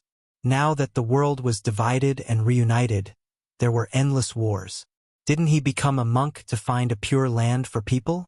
If there was no conflict in the world, the Western scripture wouldn't be important. There was no difference in culture. As long as everyone could read and use the same language, there would be no obstacles in communication and wars wouldn't happen easily. One had to know that many wars were caused by disagreements and not being able to understand each other's language. If there were really no cultural differences, then there wouldn't be wars and people wouldn't die. But how could this be achieved? As long as there were people, there would be wars. This was inevitable. But since Almsgiver Zhang said so, did he have a corresponding solution? He looked at Zhang Feng expectantly. Almsgiver Zhang, what you said just now is really wise. How can we do it? It's very simple. Zhang Feng smiled. As long as there is no war in the world, it can be done. The corner of Xuanzang's mouth twitched. He felt helpless. He knew there was no war, but how to do it was the most difficult. He asked again with a sincere face, Almsgiver Zhang, I know there is no war, but how can we do it? Zhang Feng looked at Li Shimin. They were finally getting to the point. He smiled and turned to look at Xuanzang. He said seriously, now there are wars around the Tang dynasty. Only by quelling these wars can we do it. First of all, the Turks, Tubo, Tuyuhun, and India. As long as the Tang dynasty quells these wars, the people of the Tang dynasty may go to the Western Paradise. After hearing this, Li Shimin really wanted to give Zhang Feng a thumbs up. Don't be fooled by this brat's usual playfulness. When it came to tricking people, he was like an old sow wearing a bra, one set after another. Even he was almost stunned by this kid. He didn't believe that Xuanzang would remain unmoved. He turned to look at Xuanzang. He saw that Xuanzang was stunned. He frowned and didn't say anything. In fact, Xuanzang was struggling in his heart. When he heard Zhang Feng's words, his first thought was that they were wise. However, after carefully tasting it, he felt that something was not quite right. However, he could not figure out what was wrong, so he began to think about it. Until now, he still could not figure it out. Zhang Feng was clearly enjoying this process. He looked at Xuanzang playfully and said, "Master Xuanzang, there are bound to be casualties in war. You know this even if I don't tell you. Many men have lost their arms, legs, and even their lives because of war. Do you want such tragedies to continue?" "No," Xuanzang replied. Xuanzang replied subconsciously. As a monk, he could not bear to see or even hear about killing. However, he was just a monk. Other than teaching others to be kind and preaching, there was nothing he could do to stop the killings. He looked at Zhang Feng helplessly and said, "But I am just a monk. I can only teach others to be kind. How can I stop the killings?" "You can," Zhang Feng said firmly. He looked at Xuanzang seriously. "Think about it. Aren't you going to India this time? India is at war with the Tang dynasty. You just have to persuade them to reduce the killing. Even if they withdraw, you can bring back some useful information to the Tang dynasty. Isn't that enough to stop the killing?" Li Shimin was dumbfounded. At this moment, he really felt that this Feng Zi was like a preacher, fooling Xuanzang with a straight face. Most importantly, this silly monk was slow to react, and it took him a long time to react. If Li Shimin knew about MLM, he would think that Zhang Feng was an elite in MLM. It would be a pity if he didn't go into MLM with his eloquence. Li Shimin wasn't the only one who was stunned. Xuanzang was too. At first, he was fascinated. He didn't have any problems. He was a monk and he was going to India. If he taught people to be kind there, it might be effective. But later, he felt that something was wrong. He had to bring back some useful information to the Tang dynasty? Why did it feel like treason? Felt like he was a spy? What was going on? Soon, he understood. He was being asked to be a spy. His face changed and he quickly asked, "Almsgiver Zhang, you don't want me to be a spy, do you?" As a monk, although he had always been responsible for teaching others to be kind, he had never thought of being a spy. After all, it was against the teachings of his religion. What Zhang Feng didn't expect was that this seemingly slow-witted monk's mind was actually so sharp. He even saw through his intentions in an instant. Chapter 2036. However, he did not panic. Instead, he continued to persuade him calmly. "Master Xuanzang, you misunderstood me. How could I ask you to be a spy? I'm telling you how to send the people of the Tang dynasty to Elysium. Think about it. Now India is at war with the Tang dynasty. As long as the war doesn't stop, the people of the Tang dynasty will be in deep trouble. I believe you don't want to see that, do you? And you're about to go to India. As long as you send some information to the Great Tang, won't you be saving the people of the Great Tang? You'll be saving the men protecting the Great Tang on the battlefield. All you have to do is pay attention, and you might be able to save thousands of lives. Are you not willing to save the people of the Great Tang?" Xuanzang was stunned. Just now, he thought that Almsgiver Zhang was asking him to be a spy. But after hearing what he said, he suddenly felt that everything was wrong. The Tang dynasty was indeed at war with India, and he was going to India. It was a very common thing, but in Almsgiver Zhang's words, it seemed to be related to the people of the world. Indeed, the war between the Tang dynasty and India had been going on for a long time. If he went to India and got all the useful information, he might be able to save countless people. There was no difference between preaching and sending information. If more people could be saved by sending information, it seemed more reliable to send information. The doctrine was dead, but human life was alive. If it could save people, what was the harm in offending it once? And Almsgiver Zhang's words were so reasonable. After making up his mind, he looked at Zhang Feng seriously and said, "Almsgiver Zhang, what you said is reasonable. I'm willing to go to India to send information." Then he frowned and said, "But I'm afraid it's difficult for me to complete the task alone." "Don't worry." Zhang Feng waved his hand and said with a smile, "When the time comes, I'll arrange guards for you. You can order them around." As soon as he said that, Xuanzang's admiration for Zhang Feng was like a surging river. Isn't such a selfless person worthy of admiration? She had only met him by chance, but he was actually willing to give her a bodyguard, and even wholeheartedly for the sake of the world? He even felt that his merit from going to India to obtain the Buddhist scriptures was incomparable to the other parties. Almsgiver Zhang, please allow this poor monk to become your disciple. Xuanzang stood up and saluted Zhang Feng respectfully. This wasn't an impulsive decision, but an emotional one. Almsgiver Zhang's selfless spirit was hard to come by. He was no different from a saint. Li Shiming was stunned. He was just watching the show when Xuanzang suddenly stood up and said he wanted to be Feng Zi's disciple. What the F***ck was going on? Li Shiming was stunned.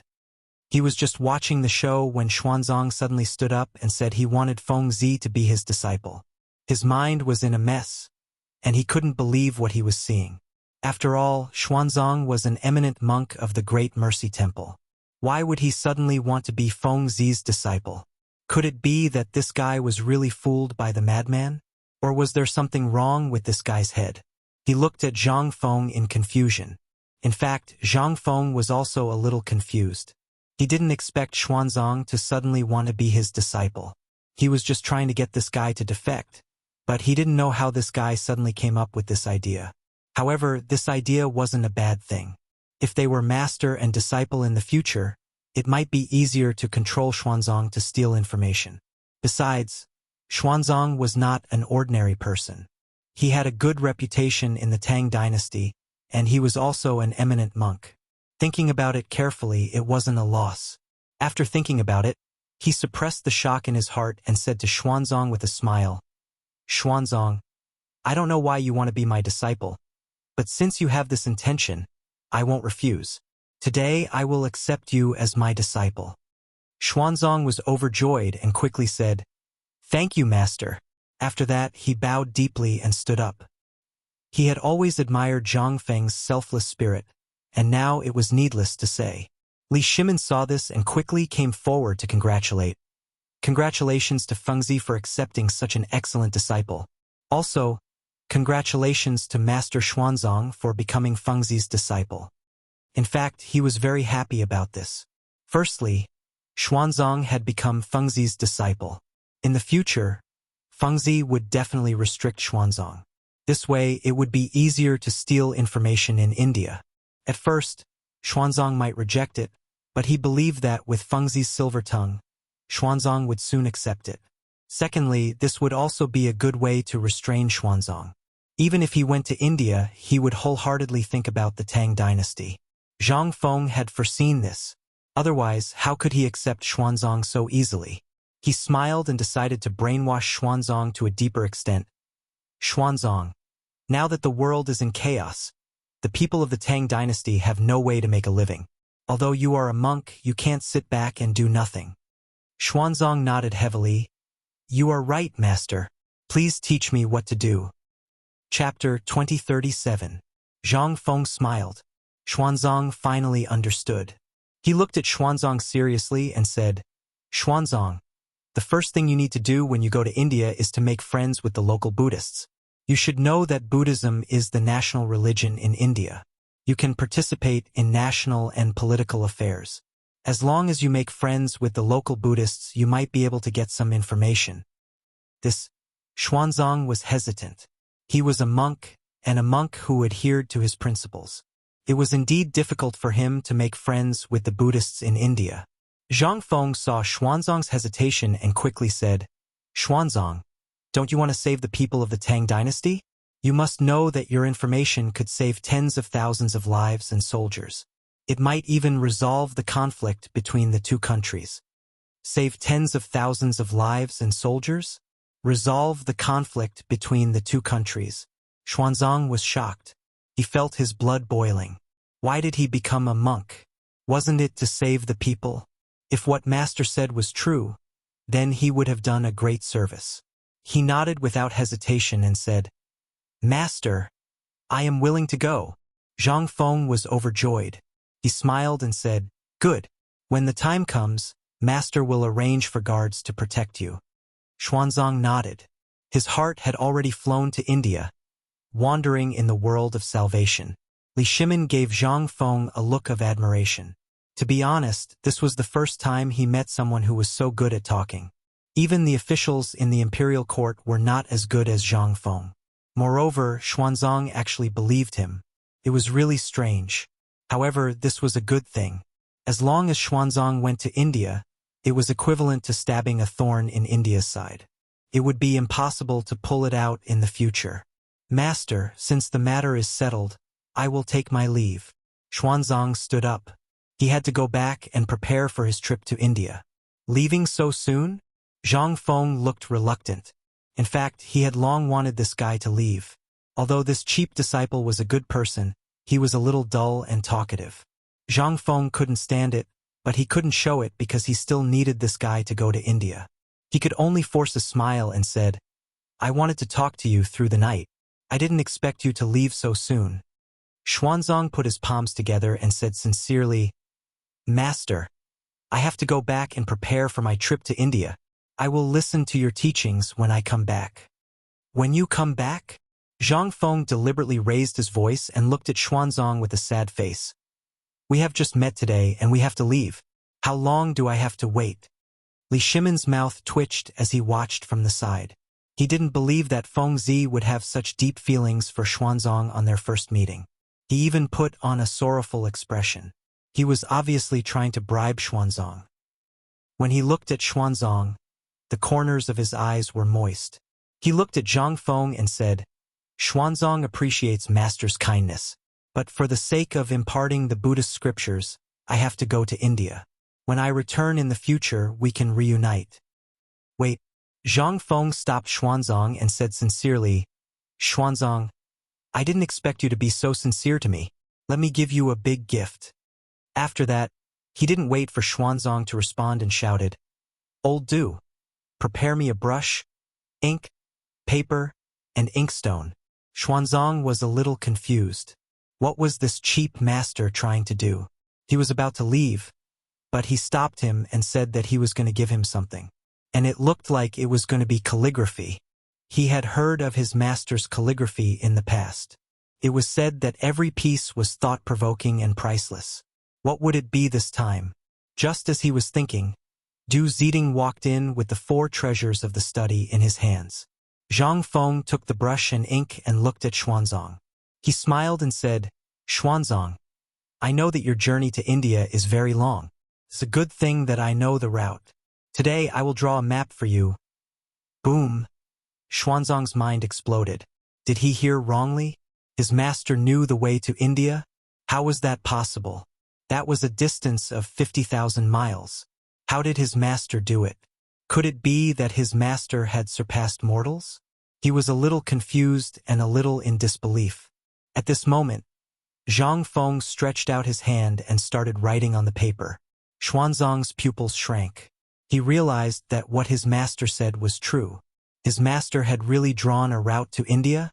Li Shimin also had a look of disbelief on his face. He widened his eyes, as if he didn't want to miss a single detail. He didn't think that Feng Zi would know the way to India. That was a distance of 50,000 miles. How did this kid do it? Just as he was puzzled, Zhang Feng said, Xuanzang, if you depart from Chang'an, you'll probably have to pass through Gaochang, Jibishu, Chijiangwo, and a few other countries. Then, you'll reach Chotzi City, and then Sahu Jiangwo. Chapter 2038. At this point, he suddenly changed the topic. This is the route I originally prepared for you, but now that Chotzi City is in a state of war, you have to bypass Chotzi City and go through it from the side. Look at the map. There should be a small path here. You will see the desert after you pass through it. After a few days, you will reach India. When you get the information in India, you will return and wait for me at the port of Tang Empire a year later. Before Xuanzang could say anything, Li Shimin asked, Feng Zi, why did you ask Xuanzang to go to the port? Zhang Feng smiled faintly. Lao Li, did you forget about the steamship I mentioned before? It will be ready in a few days. When Xuanzang is at the port, the steamship will be able to pass through. As he spoke, he picked up the map on the table and handed it to Xuanzang. Xuanzang, this is a map that I drew for you. With your speed and the help of your guards, it will take you at most a year to return. Don't worry. Xuanzang took the map excitedly. His emotions were indescribable. He bowed to Zhang Feng and said, "Thank you, master." Zhang Feng waved his hand and said, "You are welcome. This is what I should do." The more Zhang Feng acted like this, the more excited and grateful Xuanzang was. He felt as if his heart was about to fly to India. "Master, I cannot thank you enough. Please allow me to thank you when I return." After that, he bowed deeply to Zhang Feng and Li Shimin and left. Zhang Feng looked at Xuanzang's back and sighed in relief. He turned around and sat down on a stool. He took out a cigarette from his waist and slowly lit it up. His face was full of enjoyment. "Feng Zi, your acting just now was not bad." Li Shimin turned around and looked at Zhang Feng playfully. "Don't talk nonsense." Zhang Feng took out the cigarette butt and rolled his eyes at Li Shimin. "I wasn't acting just now. It was all for the people of the Tang dynasty and India." Li Shimin waved his hand and casually found a chair to sit on.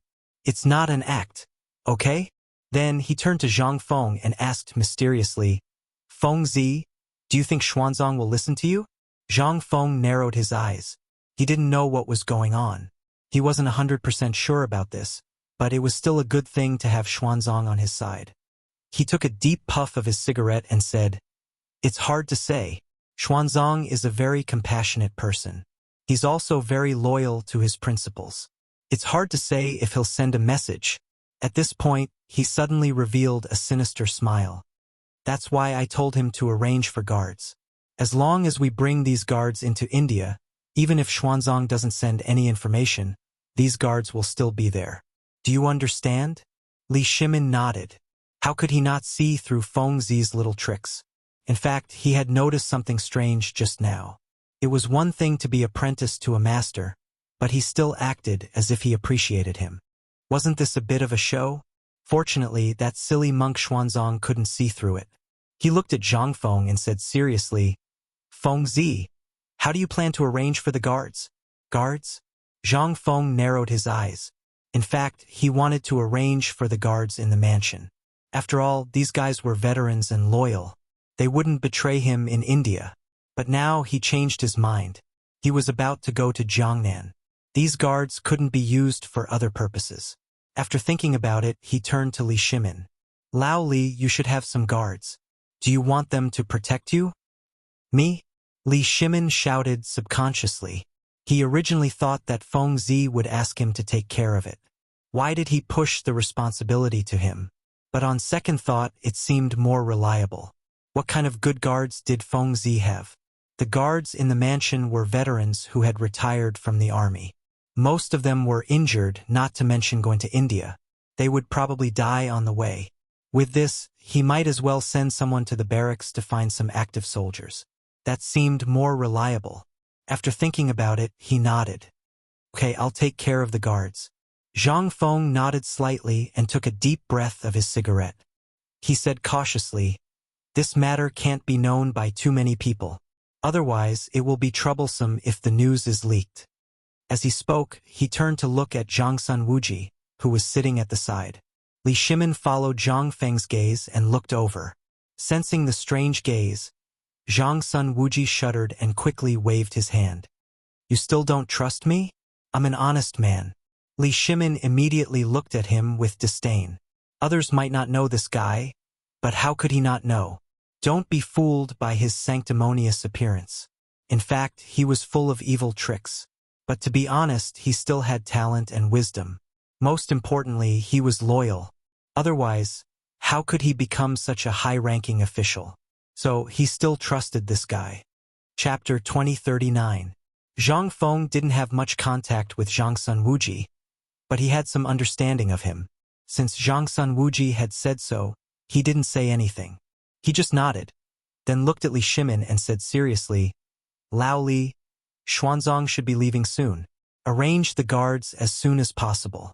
You must make it clear to the guards that gathering information is the most important thing." "You're right. I'll go back and prepare now." Li Shimin nodded. He knew the seriousness of the matter, so he didn't say anything. He stood up and called Zhang Sun Wuji, then walked out of the door. Zhang Feng didn't stop him. He sat on the stool and smoked. But at this moment Du Ziding stumbled in. Master, master, someone wants to see you. Who? Zhang Feng looked up and glanced casually. Now that the news of his departure had spread all over Chang'an City, there were people coming to see him almost every moment, so he wasn't surprised. They said it's the Minister of Revenue and the Minister of Works. Du Ziding stood still and said, panting slightly, "The Minister of Revenue? The Minister of Works?" Zhang Feng frowned. He didn't understand why the officials of the imperial court came to see him. Did they also hear that he was leaving, so they came to see him? That shouldn't be possible. After all, these guys had important things to do every day, and he rarely interacted with the Ministry of Revenue and the Ministry of Works. He couldn't figure it out, so he said, "Let them in." Du Ziding took the order and left. After a while, she brought in two tall men. They were Dai Zhou and Duan Luan. Zhang Feng also saw that these people were unfamiliar, so he couldn't sit still. He stood up and greeted them. "This one is Zhang Feng. May I know who the two sirs are?" Dai Zhou and Duan Luan looked at each other and said in unison, "The Minister of Revenue, Dai Zhou, and the Minister of Works, Duan Luan." "Dai Zhou? Duan Luan?" Zhang Feng repeated in his heart. He didn't have any memory of these two, and there were very few. However, these two were still ministers of the 6 ministries of the imperial court, so he didn't dare to slight them. He smiled and said, "Sirs, please take a seat."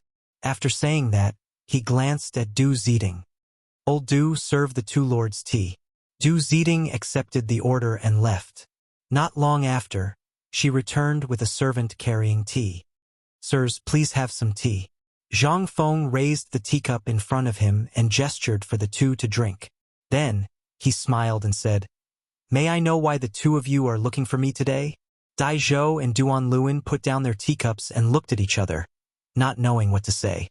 Originally, the two of them were like enemies, neither willing to submit to the other. They had no choice but to come to the Zhang mansion. So they reached an agreement on the road to stop quarreling between the two of them and talk about it after the matter was settled. "President Zhang, the main reason we're here today is because of the burning of Dongxi City." Duan Luan couldn't keep his composure any longer and took the initiative to speak. "East and West City?" The Zhang mansion had a puzzled expression and glanced in the direction of Dongxi City. "Dongxi City was burned a long time ago. Why are you guys looking for me?" Indeed, Dongxi City had been burned for a few months. If this fellow didn't mention it, he probably would have forgotten about it. Duan Luan smiled awkwardly. "President Zhang is right. It's been a long time. It's just that the burned Dongxi City hasn't been repaired. This time, His Majesty ordered us to repair it, but the Ministry of Works doesn't have enough money. In addition, we can't repair it because of the lack of workers. Therefore, we specially came to ask for your help." "Are you kidding?" Zhang Feng's eyes widened. He couldn't believe what this fellow said. The Ministry of Works didn't have enough money, and there were no workers? How was this possible? He subconsciously said, "Your Ministry of Works is one of the 6 ministries. How can you not even have the money to repair Dongxi City?" Duan Luan looked awkwardly at Zhang Feng and said slowly, "President Zhang, I won't hide it from you. The Ministry of Works has been repairing the residences of the ministers and emperors all year round. There's a lot of money that hasn't been collected. Otherwise, why would we come looking for you?" Zhang Feng could understand what he meant. Indeed, other than building new buildings, the Ministry of Works also frequently repaired the residences of the ministers and emperors. This way, they could earn some extra money. However, even if these fellows didn't have money, why did they come looking for him? Why didn't they borrow from someone else? Could there be something strange about this? He narrowed his eyes and stared seriously at Duan Luan. "Minister Duan, even if your Ministry of Works doesn't have money, why did you come looking for me to borrow money? The Ministry of Revenue is the world's money house. Why don't you go to the Ministry of Revenue?" After saying this, he realized the problem. Wasn't the Minister of Revenue Dai Zhou right beside him? With this thought, he turned to look at Dai Zhou. Dai Zhou also felt the burning gaze. His face turned red, and he deliberately coughed twice before slowly saying, President Zhang, it's not that our Ministry of Revenue doesn't want to borrow money. It's just that we've already spent most of our money on the Battle of Chotzi. We don't have any extra money. Moreover, repairing Dongxi City is not a small expense. Our Ministry of Revenue still can't afford it. The Ministry of Revenue couldn't afford it? Zhang Feng was stunned. Since the Ministry of Revenue couldn't afford it, then how big of an expense would it be? Were these two fellows trying to make him a sucker? Chapter 2040. He knew that as long as he entered the court, he wouldn't be able to get his money back. He wasn't bragging. If he lent the money to these two old men now, the court would definitely renege on the debt. This had happened before. Although he had a lot of money, he wasn't a fool. Moreover, the Eastern and Western markets had nothing to do with him. He still needed to use the money in Jiangnan. Thinking of this, he revealed a troubled smile. Sirs, as you know, the hundreds of people in my Zhang residence have to eat, drink, and defecate every day to make cotton-padded clothes. We don't have any spare money at all. You'd better look elsewhere. Finishing his words, he put the cigarette in his mouth and assumed a posture that said, I don't have any extra money. You can do whatever you want. In short, he didn't have any money and he didn't have any life. Dai Zhou and Duan Luan looked at each other. They had already thought of this result. After all, no one would lend money to someone for no reason. This was common sense, not to mention borrowing from the court. If it was a normal person, they might have offered the money with both hands.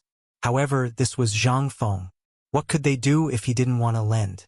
However, since they had thought of this result, they naturally had a corresponding solution. Dai Zhou smiled and revealed a harmless smile. President Zhang, do you still remember the promise you made to the students when you built White Deer College? At the mention of the college, Zhang Feng's interest was piqued. He remembered promising the students that if they didn't have a good job after they finished their studies, they could be assigned to the Ministry of Revenue or the Ministry of Works. What did this old man from the Ministry of Revenue mean by this? Did he want to use the students as an excuse? He didn't reply and quietly listened to Dai Zhou. Dai Zhou was also a clever person. Seeing Zhang Feng's interest, he struck while the iron was hot. President Zhang, you promised the students of the college that they could work in the Ministry of Revenue or the Ministry of Works after they graduate. This is an excellent opportunity. The Eastern and Western markets need it. You can let the students learn in advance. I also heard that there is a construction team above the college. This can be used to train the construction team. Zhang Feng raised his eyebrows. He was a little tempted. Indeed, there was a construction team above the college. However, if he had to fork out money and manpower, wouldn't this deal be too disadvantageous? He didn't get any benefits at all. Unless students had a 100% chance of entering the Ministry of Works and the Ministry of Revenue. As he thought about it, he glanced at the two of them and smiled slightly. I understand what you mean, but you want me to pay for both the money and the people. Isn't this a bit too much of a loss? You don't do business like this, do you? Dai Zhou and Duan Luan smiled awkwardly. Naturally, they also knew that they had taken advantage of the situation. A little embarrassed, they said, President Zhang, what you said makes sense. What do you think? These words were very vague. He did not mention any conditions, nor did he mention any requirements. It seemed like he wanted Zhang Feng to make a request, but in fact, it was equivalent to not saying anything. However, Zhang Feng was not like those old foxes in the officialdom. He was even more cunning than them. He smiled and said, I don't have any other ideas, but I do have a few requests. First, you have to guarantee that the students of my academy can enter the Ministry of Works and the Ministry of Revenue after graduation. Second, I can only give you the workers of the construction team, but not the students. You have to guarantee the safety of all the workers and their future jobs. Hearing Zhang Feng's requests, Dai Zhou and Duan Luan felt their scalps go numb. The second request was not a big deal. After all, the Ministry of Works was lacking workers. These workers could go if they wanted to. Moreover, these workers were originally working on nothing, so they might not necessarily go to the Ministry of Works. However, the first request was a bit difficult. Guaranteeing that the students had to enter the Ministry of Works and the Ministry of Revenue? If the students were a little talented, they could not wait to beg. But what if the students were half-baked?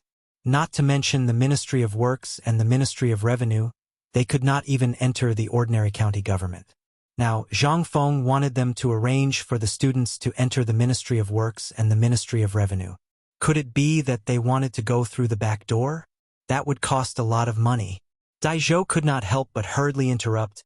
President Zhang, we have no problem with the other requests you mentioned. But for the first request, the students must enter the Ministry of Works and the Ministry of Revenue. Old man naturally has no objection to talented students, but what if there are some ignorant and incompetent people? How do you want the Ministry of Works and the Ministry of Revenue to answer to His Majesty? Ignorant and incompetent people? Zhang Feng was a little angry. This old fellow actually said that White Deer College had ignorant and incompetent people? He instinctively wanted to scold Daizhou, but after thinking about it, this fellow's words were not without reason. Which college did not have ignorant and incompetent people? However, such a situation rarely happened at White Deer College. His expression was a little gloomy as he said, "Don't worry. My White Deer College will not have such a situation. Even if there is, they will not enter the Ministry of Works and the Ministry of Revenue. Indeed, even such a person would be eliminated in the examinations time and time again." Chapter 2041. Hearing Zhang Feng's promise, Daizhou and Duanluan were slightly relieved. They smiled and said, "Since President Zhang said so, there will be no problem." Zhang Feng nodded and said with a smile, "When do you two plan to repair the east and west markets?" "Of course, the sooner the better," Duanluan said eagerly. This order was given by His Majesty, so he did not dare to neglect it.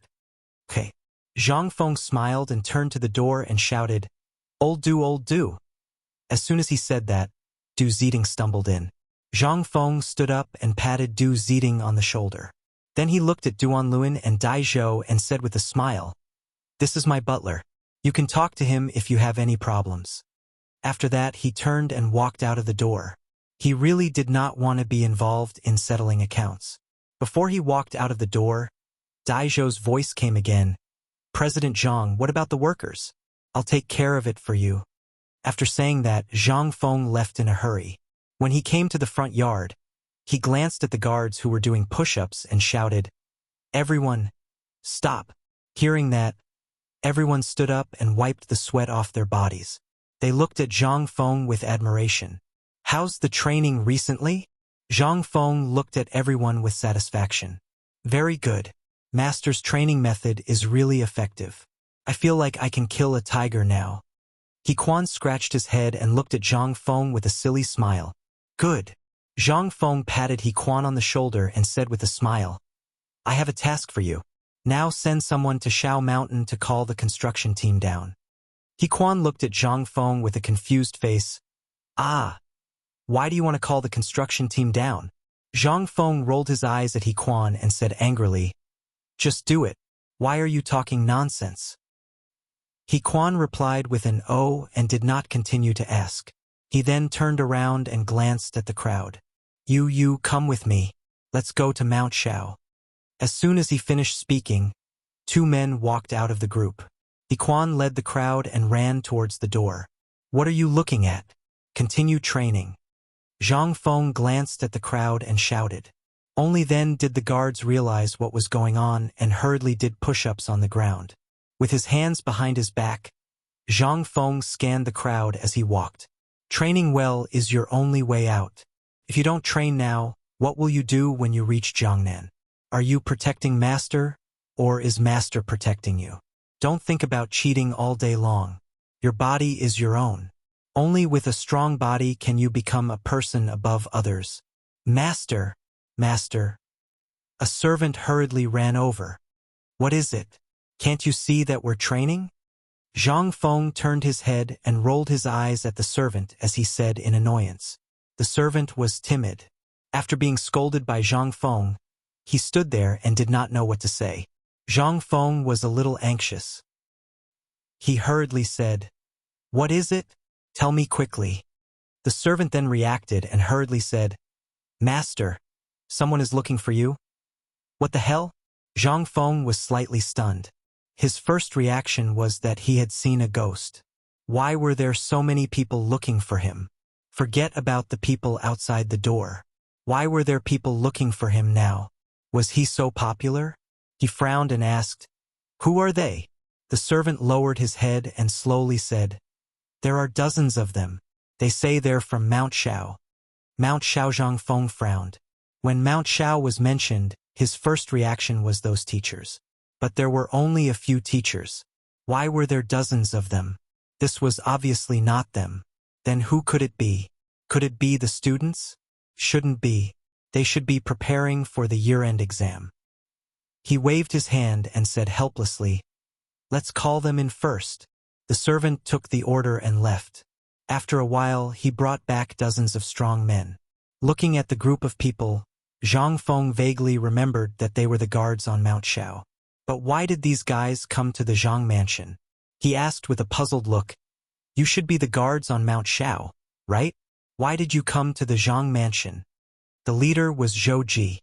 As soon as he saw Zhang Feng, he was delighted and hurriedly said, "Director, we are the guards on Mount Shao. This time we came to the Zhang mansion to participate in the training in the mansion." The training in the mansion? Zhang Feng was slightly stunned. Only the people in the mansion knew about the training. How did these guys know about it? Did those guys go out to show off again? He turned his head and glanced at the guards, only to see Song Tai's face blushing. In an instant, he understood something. Song Tai and the other guys went out to show off, which attracted the guards on Mount Shao. Originally, he didn't intend to promote this training method. After all, it was only prepared for the guards going to Jiangnan. Now, the guards on Mount Shao also knew about it and came here. What about the safety on Mount Shao? Thinking of this, he pulled a long face. If you come down like this, what about the safety on Mount Shao? Chapter 2042. Zhou Ji's face turned red when he heard this. When he left, he really didn't think about this. He just wanted to focus on training. Now that he heard what the director said, he felt that something was wrong. However, since he was already here, he couldn't just leave like this, right? Moreover, not all the guards on Shao Mountain had left. There were still some left. He quickly explained, "Director, when we left, we didn't take everyone with us. Moreover, as long as we participate in your training, won't we be able to guard Shao Mountain better in the future?" There was nothing wrong with these words. It even made sense. Indeed, there was usually no danger on Shao Mountain. The guards were useless. It didn't matter if they left for a while, not to mention that there were still guards on the mountain. Most importantly, after participating in the training, they could better guard Shao Mountain. This didn't seem to be a bad thing. At least it could strengthen their physique. In the future, they would be more dedicated to guarding Shao Mountain. After thinking for a while, Zhang Feng nodded. "All right then. Since you're already here, I can't let you go back like this. Join the team." When everyone heard this, they were so happy that they almost jumped up. They were waiting for this sentence. They quickly learned from the guards and lay on the ground to exercise. Zhang Feng smiled and casually found a stone to sit on. He lit a cigarette and took a deep puff. He looked into the distance and suddenly thought of Yu. He wondered how Yu was doing now. Was she in danger? Didn't old Yu send some news? He was very worried about Yu. But there were too many people around him now. He couldn't leave at all. Otherwise, he would have gone to Jiangnan long ago. Suddenly, an idea came to his mind. Since he couldn't go to Jiangnan now, he could send someone else. That's right. He should send some people to protect Yu first. At the same time, he could also develop some businesses in Jiangnan. But who should he send? Jiangnan was full of clans. He had to send someone with weight. Old Cheng? This guy was too reckless. He might ruin things. Besides, this guy might not help him. Old Yu? This guy was the same as Old Cheng. Although he was Yu's brother, he didn't seem to be of much use. Moreover, if he was impulsive, he might get into trouble. Gao Can? This person was good. Although he was a little silly, he was obedient. Moreover, his martial arts were amazing. Ordinary people were no match for him. Not to mention this guy's identity. Ordinary people wouldn't dare to touch him. Yes, this is the one.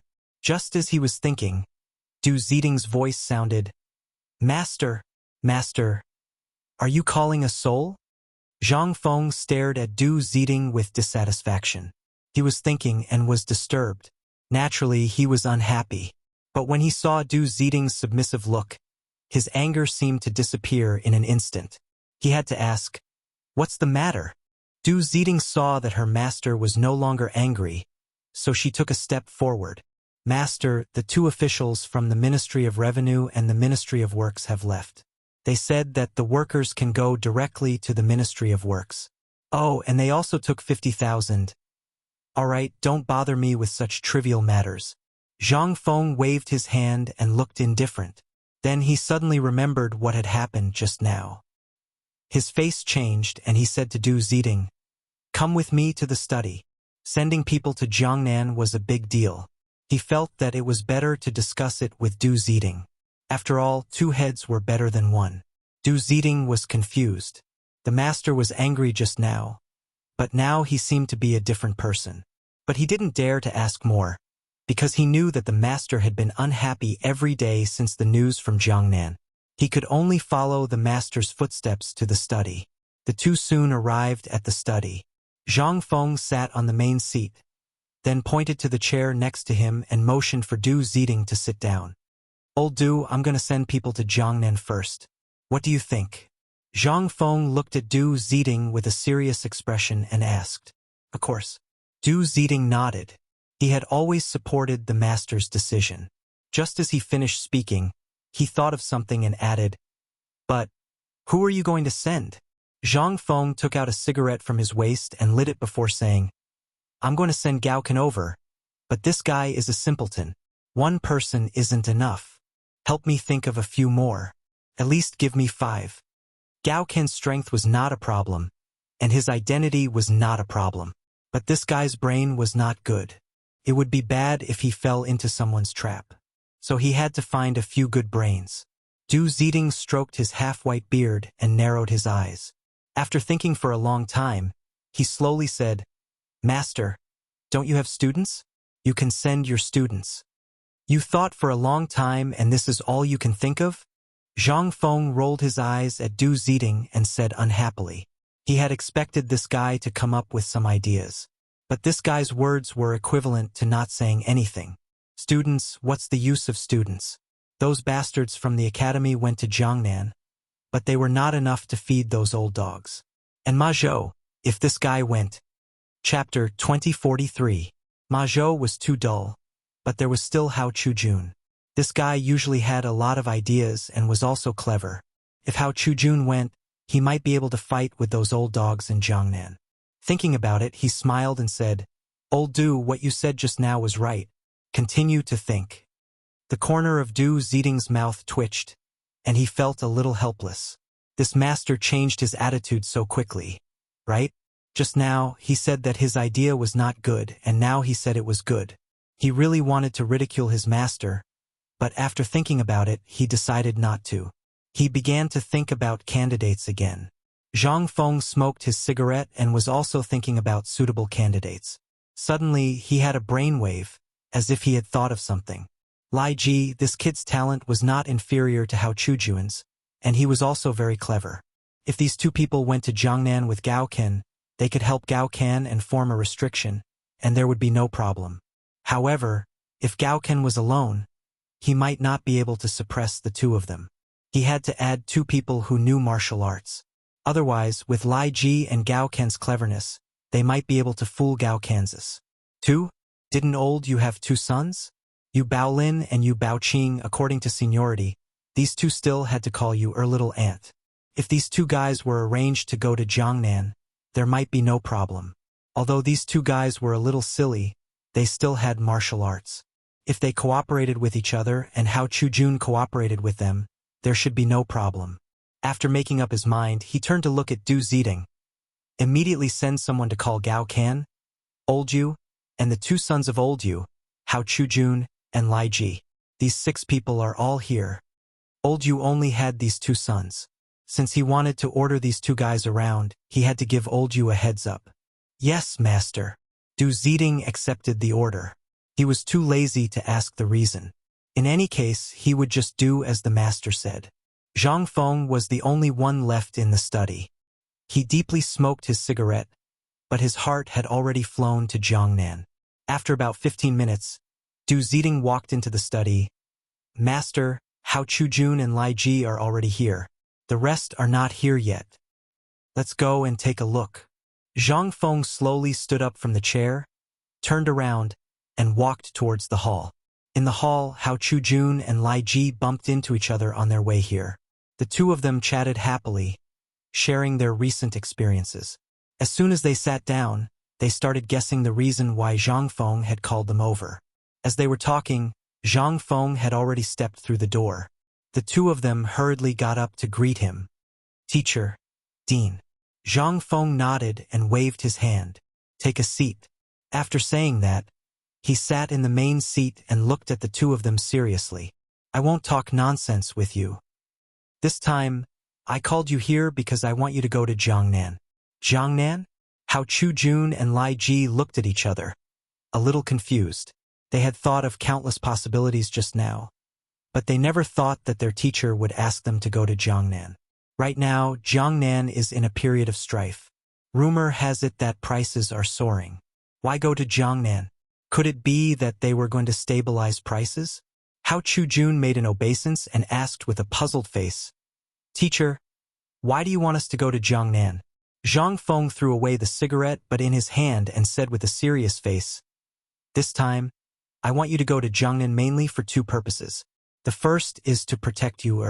The second is to develop power. You know that I will go to Jiangnan after the end of the year, but now the situation in Jiangnan is unclear, and I don't know about your situation. As long as you go, I will be relieved. Hao Chujun nodded slightly. He could understand his teacher's thoughts. You would definitely be his woman in the future. It was not a problem to protect her now, and it was understandable to develop power in Jiangnan. After all, Jiangnan was a rich town. Doing business there would always be better than doing business in Chang, and so he did not have any thoughts in his heart. Lai Ji and Hao Chujun were similar. At first, they were just a little surprised, but later, they did not have any doubts. It was not a bad thing that the dean wanted to develop power in Jiangnan. He nodded slightly. Dean, I have no problem. Teacher, I have no problem either. Hao Chujun nodded. As Zhang Feng's disciple, he naturally had to support him in the first place. Hearing their words, Zhang Feng was relieved. However, he thought of something and said with a cautious face, This time, not only the two of you will go to Jiangnan, but also Gao Can and the two brothers of the Yu family. I don't need to tell you about their temperaments, so I hope that you can restrain these three guys and not let them cause trouble. It will be difficult to clean up when the time comes. Hearing this, Hao Chujun and Lai Ji's heart sank. They knew that these three guys were difficult to deal with, especially Gao Kansas. He usually looked silly, but his martial arts were very powerful. If they did something that made him unhappy, they might be unlucky. The two brothers of the Yu family were also straightforward. They were used to abusing others in Chang'an and liked to bully others. If these three guys got together, wouldn't they poke a hole in the sky? Chapter 2044.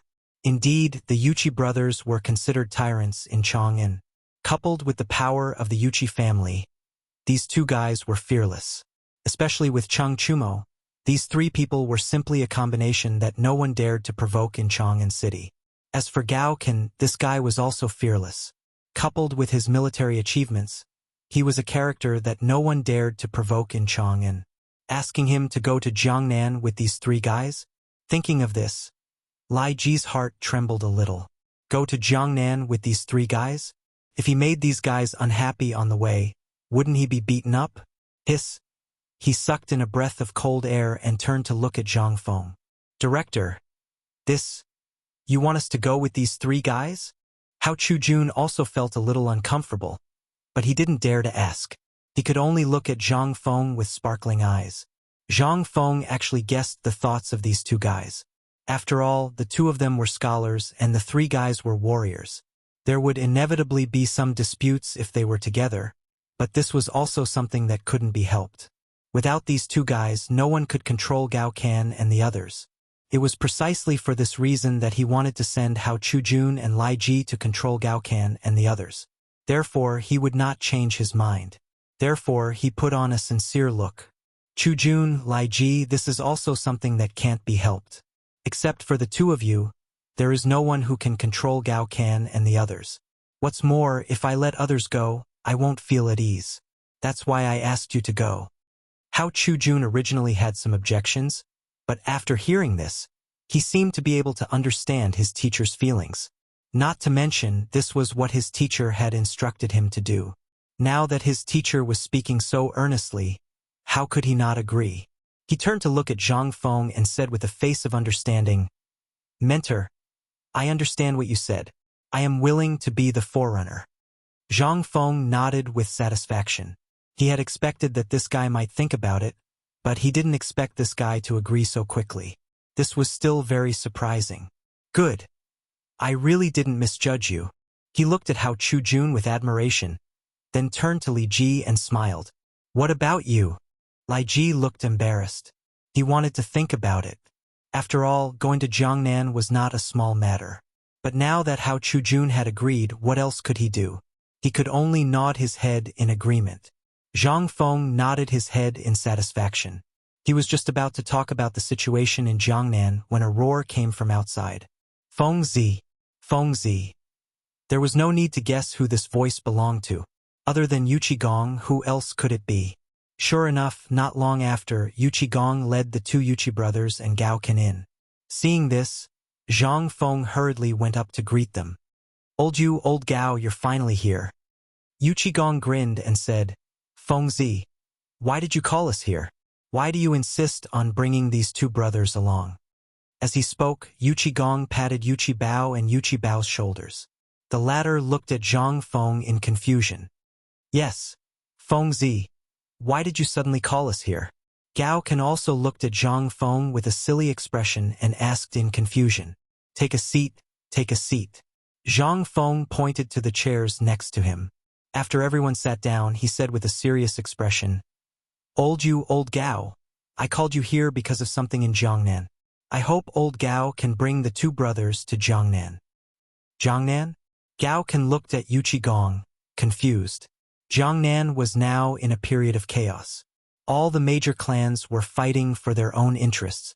Why did he want him to go to Jiangnan now? He turned to Zhang Feng and asked in confusion, Feng Zi, why do you want me to go to Jiangnan? Zhang Feng glanced at everyone and said seriously, As you know, I'm preparing to expand my influence in Jiangnan. I wanted to go there as soon as possible, but there are still many things I can't get away from. I can only go there at the end of the year, so I hope you can go there first to help me stabilize the situation. Gao Can curled his lips. He was a little against going to Jiangnan because most of the people there were scholars, and he was a martial artist. If he went there, he would feel like fire and water. Moreover, scholars had always looked down on martial artists. Although the gap between scholars and martial artists had lessened, it still hadn't been completely removed. So, he was a little dissatisfied to be asked to go to Jiangnan now. Yu Qigong was different. He knew that Feng Zi wanted the two brothers to go to Jiangnan not only to expand his influence, but also to protect Yu Er. Yu Er was a woman of the Yuqi family. Now that the situation in Jiangnan was not good, as a member of the main family, he couldn't just stand by and watch. So he didn't hesitate and nodded. Feng Zi, I agree to let the two brothers go to Jiangnan. Chapter 2045. Yu Qibao Lin and Yu Qibao Lin were still in a daze. When they heard their father agree on their behalf, their hearts sank. However, there was nothing they could do about it. They knew that once their father had said something, it was impossible to take it back. They could only accept it silently. Gao Can saw that everyone had agreed, so he couldn't say anything more. He just said lightly, Feng Zi, since everyone has agreed, then I have no objections. However, the people in Jiangnan are all scholars. If you let the three of us who are illiterate go there, what if we get into a fight? At that time, I won't care. Zhang Feng seemed to have expected him to say this. He pointed at Hao Chu Jun and the others and smiled. You don't have to worry. Not only are the three of you going, but they are going as well. They? Gao Can followed Zhang Feng's gaze and glanced at Hao Chu Jun and Bao Lin. He said with a bit of disdain, What can they do? Zhang Feng smiled. Don't underestimate them. They are all scholars. When they go with you to Jiangnan, they will take care of many things. You three just need to put in effort. Hearing this, Gao Can immediately felt much better. He was annoyed with mental work. As long as they put in effort, how could it not be easy? The Yuchi brothers were the same. They had perfectly inherited their father's genes and adhered to this principle. If they could act, they would not use their brains. Seeing that Hao Chujun and Baolin were on Jiangnan Road, they felt much more at ease. Zhang Feng looked at Hao Chujun and the others and said seriously, "After you go to Jiangnan, the most important thing is to first understand the situation in Jiangnan, especially those top clans. For example, the industries they are involved in, family businesses, assets, and so on. Also, the products that are popular in the Jiangnan market, no matter what it is, must be investigated clearly. Then send a letter to me." Hao Chujun nodded. He understood that the dean was going to start with the Jiangnan clans. The best way to attack the clans was to first destroy their industries. "Yes, Dean." Lai Ji nodded slightly. These things were not a problem for him. Before his family had met with disaster, they were considered a large aristocratic family. He still had some confidence in dealing with the clans. Zhang Feng was very satisfied with their answers. He smiled and said, "Thank you for your hard work this time." After that, he turned to look at Gao Can and the others. "Do you have any other questions? If not, get ready to go." "Leaving today?" Gao Can frowned. "That's right. Let's leave today." Zhang Feng nodded and asked, "Do you have any questions?" Gao Can shook his head. He had always been a little against Jiangnan, but now that everything had happened, he had nothing to say. Zhang Feng glanced at everyone. "Since no one has any objections, then let's get ready to depart. I have already prepared everything for you. There is a carriage outside the door. All right, I also have a letter here. When you reach Jiangnan, find a man named Jia Daoren. He will meet you." As he spoke, he took out a letter from his sleeve and handed it to Hao Chujun. Among this group of people, he trusted and valued Hao Chujun the most, so giving the letter to Hao Chujun was naturally the best choice. "Chujun, when we reach Jiangnan, give this letter to Jia Daoren. He will arrange everything." Zhang Feng said solemnly as he handed the letter to Hao Chujun. "Yes, master." Hao Chujun took the letter and stuffed it into his sleeve. "Fengzi, since we are ready to depart, I will take these two brothers back to prepare." Yu Qigong looked at Zhang Feng and smiled faintly.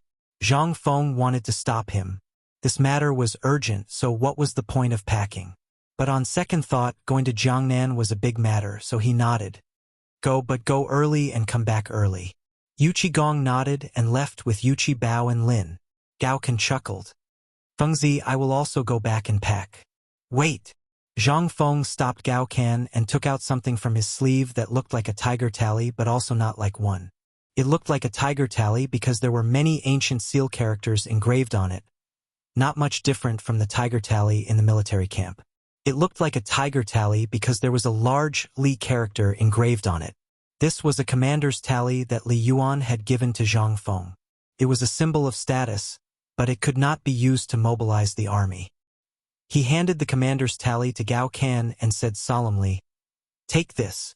Gao Can's expression changed, and he repeatedly waved his hand. He knew what this thing was. Back then, the large clans had encouraged Li Yuan to raise an army. In order to ensure that they stood on the same line as Li Yuan, the large clans had discussed making something that represented status. It was this kind of commander's tally. In reality, this commander's tally did not have any power, and very few people had seen it. However, it was a very high symbol of status. Seeing this commander's tally, even court officials had to retreat, let alone some small aristocratic families. Of course, this commander's tally might not have any use because it was made by them, but he did not dare to accept it. This was something that Li Yuan had given to Zhang Feng. What was the point of him taking it? Zhang Feng did not know these twists and turns. He grabbed Gao Can's hand and stuffed the commander's tally into it. With a solemn expression, he said, "This trip to Jiangnan may be very dangerous. If there is an emergency, take out this commander's tally. I believe that ordinary small clans will not dare to touch you. This is enough for Jiangnan." Chapter 2046. Originally, he wanted to give the commander's seal to Hao Chujun and Gao Can, but he thought that Hao Chujun and Gao Can were both scholars who didn't have the strength to truss a chicken. In addition, they didn't have any experience, so they couldn't use the commander's seal in their hands. Moreover, both of them were bookish. To put it nicely, they were cautious, but to put it bluntly, they were fearful. Gao Ken, on the other hand, was different. Although he was big and rough, he was never careless about military matters and understood them very well. Sometimes he might be a little impulsive, but at least he dared to charge. In addition, this guy's brain was slow. Gao Ken originally didn't want to accept the commander's seal because he felt that it was too precious. Moreover, it was given by the emperor. However, seeing that Zhang Feng was so insistent, he couldn't say anything. He held the commander's seal tightly and said with a solemn face, "Don't worry, Fengzi. I won't let you down." The commander's seal was originally an extremely precious thing. Now that Fengzi gave it to him, it was obvious that he valued him very much. He was very clear about this. Zhang Feng nodded and said, "This commander's seal is for you, but you can't use it recklessly. If you cause public anger among the clans, it won't be easy to clean up the mess. Because this thing has both advantages and disadvantages. Not all clans will be afraid of it. Big guys like the 5 surnames and 7 Wangs will be afraid soon." Gao Ken had been a soldier before, so he could naturally understand these words. He nodded and said, "Don't worry. I know how to use it. Is there anything else? I also need to go home and prepare." As they were talking, this guy ran out of the mansion like a wisp of smoke, not giving Zhang Feng any chance to interrupt. Zhang Feng didn't know whether to laugh or cry, but this was also good. He still had things to say to Hao Chujun and the others.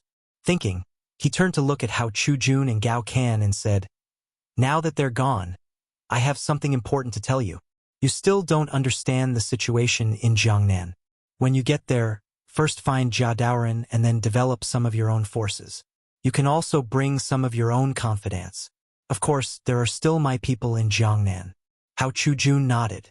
Then, as if he had thought of something, he asked, "Teacher, with just the 2 of us, I'm afraid it will be difficult to convince everyone." Zhang Feng waved his hand and said carelessly, "Don't worry about this. I've already explained it to Jia Daoren in the letter I gave you just now. He will cooperate with all of your matters in Jiangnan. When you arrive in Jiangnan, just investigate the local situation and develop your own forces. However, don't be too ostentatious. After all, Jiangnan is not our territory." Lai Ji cupped his hands. He still had the right to speak about the clan, so he nodded. "Dean, I understand what you're saying, but I'm worried that Gao Can and the others will provoke the clan." Zhang Feng pursed his lips. After thinking for a moment, he said, "Don't worry about this. Gao Can likes to drink. When you leave later, bring 2 bottles of good wine with you. If he acts on his own, you can use good wine to lure him. I guarantee that he will obediently obey. As for the 2 brothers of the Yu family, they are just 2 children. You can just coax them a little." Hao Chujun and Lai Ji nodded. Originally, they were worried that it would not be easy to control these 3 fellows after going to Jiangnan. Now that they knew their weakness, it would be easier to make a move. "You guys sit here for a while. When those 3 fellows come, we will set off." Zhang Feng stood up and glanced at the 2 of them. Then he walked to the front yard. These few days, checking on the training of the guards at home had become something he had to do every day. Although these guards used to be soldiers, they had been retired for many years. It was inevitable that they would be stained with some lazy habits. Therefore, he still had to urge them more to prevent them from being useless when they went to Jiangnan in the future. Before he reached the front yard, he heard a shout. It was the sound of the guards doing push-ups. Zhang Feng was delighted. He secretly thought that these fellows did not waste his efforts. He quickened his pace and walked to the front yard. He saw the guards lying in several rows, doing push-ups on the ground with their upper bodies naked. Their faces were red, and beads of sweat rolled down from their foreheads. He did not disturb the guards. He turned and walked to the hall. However, at this moment Old Du's voice came from behind him. "Master, the 2 brothers of the Yu family are waiting outside. They said that they want you to take them out. They are about to set off." Zhang Feng was delighted. He did not expect this guy to come so quickly. He turned to the hall and shouted, "Chu Jun, Lai Ji, get ready to set off. Come to the door." After that, he turned and walked to the door. "Master," the two young masters of the Yu family pulled a carriage. "Do you know what is inside?" Du Ziding followed behind Zhang Feng and chattered endlessly. When the Yuchi brothers left, Zhang Feng guessed that they might have gone home to get something. Therefore, he was not surprised to see a carriage. He only said lightly, "It's okay. Let's go take a look." Chapter 2047. Arriving at the door, he saw the Yuchi brothers pulling a carriage. There seemed to be some goods inside, and there was a burst of fragrance. The smell seemed to be wine. Zhang Feng's expression changed. He asked, "Why are you guys pulling so much wine?" "We're going to Jiangnan not to avoid the summer." Yuchi Baolin turned his head and glanced at the carriage. Then he looked at Zhang Feng and said with a wronged expression, "We didn't want to pull this. It's Uncle Gao. He told us to pull it." "Gao can?" Zhang Feng frowned. He had a vague feeling that something was wrong. Just as he was about to speak, there was the sound of horse hooves not far away. Another carriage came. He focused his eyes and saw that the driver was Gao Kansas. Was there also a bar inside the carriage? He quickly asked, "Old Gao, is there also a bar inside?" "Whoa." Gao Kan reined in the horse and smiled at Zhang Feng. "Feng Zi, you really know how to guess. There is indeed good wine inside. How about it, do you want some?" Damn it. Zhang Feng really wanted to curse at this moment, but thinking that he still had to rely on this guy to go to Jiangnan, he stopped. With a gloomy face, he said, "We're going to Jiangnan. Do you think we're going to play? Why are you bringing so much wine? Besides, is there no wine in Jiangnan? If you want a drink, you can buy it. There's no need to bring wine on the road." "I know we're going to Jiangnan." Gao Kan waved his hand and said carelessly, "But the wine in Jiangnan is not as good as the wine in Chang'an. Besides, there's a lot of your good wine. I'm going to take it to Jiangnan. Otherwise, if I bring it there for a year and a half, I'll suffocate to death." Zhang Feng almost spat out a mouthful of blood. He originally wanted Hao Chujun to bring some wine, but now it seemed that it was completely unnecessary. He glanced at Gao Kan and said angrily, "Old Gao, it's not that I don't want you to bring wine, but you brought a little too much, right? How long will it take to get to Jiangnan?" "Don't worry about that." Gao Kan still had an indifferent look on his face. "I used to be an expert at riding a horse. It won't take me many days to travel from Chang'an to Jiangnan. Besides, I didn't bring much wine. It won't affect the journey at all." Zhang Feng couldn't be bothered to say anything because he knew that this guy was the same as old Chang. He was addicted to alcohol. It didn't matter much if he took some wine. Thinking about it, he sighed. "All right, if you want to take it, then take it. But don't delay the important matters in Jiangnan." As he spoke, he looked at Hao Chujun and the others. "Get ready to set off. The carriages have been prepared for you." Hao Chujun nodded and cupped his hands. "Yes, master." The group of people boarded the carriage and waved goodbye to Zhang Feng. Then, they drove towards the city gate. Looking at the back of the carriage, Zhang Feng thought of something. When he was discussing with Xuanzang about India, he had promised to pick Xuanzang up at the port. Now it was time to prepare the steam engine. Thinking about it, he turned around and glanced at Du Ziding. "Old Du, get ready. I'm going to Shao Mountain." Du Ziding took the order and left. After a while, the servant drove the carriage to the main gate. Zhang Feng boarded the carriage. With a crack of the whip, the carriage rushed towards Shao Mountain. He didn't say anything along the way and soon arrived at Shao Mountain. However, this time he didn't choose to go to the academy. Instead, he went to the textile factory because he intended to give this task to Chang Chumo and the others. When he just arrived at the textile factory, Zhang Feng didn't see Chang Chumo. However, Chang Chumo and the others saw Zhang Feng and strode towards him. "Fengzi, you're finally here. I thought you had forgotten about us." Chang Chumo hugged Zhang Feng as if he was crying and reminiscing. "That's enough." Zhang Feng pushed Chang Chumo away and said with a look of disgust, "Don't you know what you smell like? Don't hug me." Chang Chumo scratched his head awkwardly. He originally wanted to leave a good impression on Fengzi. After all, the composite bow was so good that he wanted to make something else. However, when he saw Fengzi's look of disgust, he didn't know what to say. Fortunately, Zhang Sunchong was quick-witted. He hurriedly stepped forward and said with a smile, "Fengzi, the composite bow you made last time was really amazing. You can shoot a willow leaf from 100 steps away. When are you going to make something else?" Dugo nodded and said, "Yes, Fengzi. When are you going to make something new? You see, we have nothing to do in the textile factory." "Nothing to do?" Zhang Feng raised his eyebrows in joy. He was still thinking about how to explain it to these guys.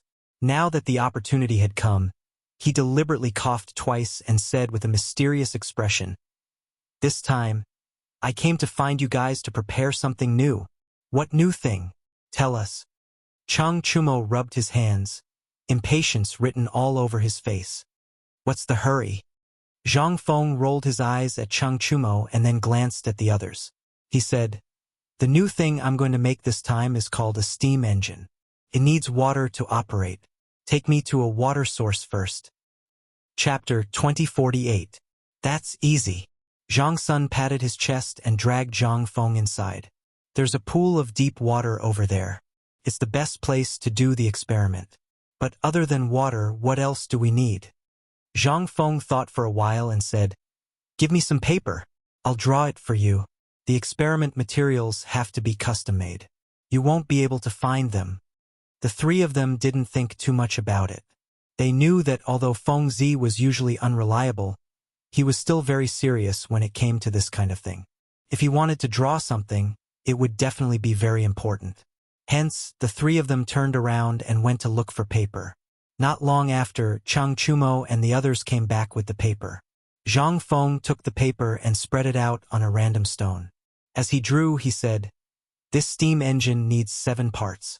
This is called the cylinder, this is called the base, the piston, the crank and connecting rod mechanism, the slide valve steam distribution mechanism, the speed regulating mechanism, and the flywheel. First, make some according to the parts on the blueprint." As he spoke, he handed the blueprint to Zhang Sun. "These parts can only be more and not less. You can ask the people in the workshop to make them. Later, I'll show you an experiment." Zhang Sun took the blueprint and was a little confused. He had never seen the things drawn on it before. Each of them had strange shapes. He wanted to ask Fengzi, but he thought about the experiment later. Hence, he handed the blueprint to the others and instructed them to make it in the workshop. Zhang Feng glanced at everyone and said seriously, "Go and get 2 iron pots. It's best if there's a small hole in the middle. Then take a few eggs." The three of them were a little confused. "Iron pots? You still need eggs? Were they going to cook eggs?" Chang Chumo laughed. "Fengzi, you're not going to eat eggs, are you? Eat your sister." Zhang Feng rolled his eyes at Chang Chumo. "Lao Tzu prepared the eggs for the experiment. The same goes for the pots. Hurry up and prepare them." Chang Chumo pursed his lips. He thought they were going to eat eggs. In the end, they were going to use eggs for the experiment. He was too lazy to ask any more questions. He turned around to prepare the eggs and the iron pot. The group of people came to the front of the pool. Chang Chumo also arrived at this time. He carried the eggs and the iron pot and said while panting, "Fengzi, everything is here. What should we do now?"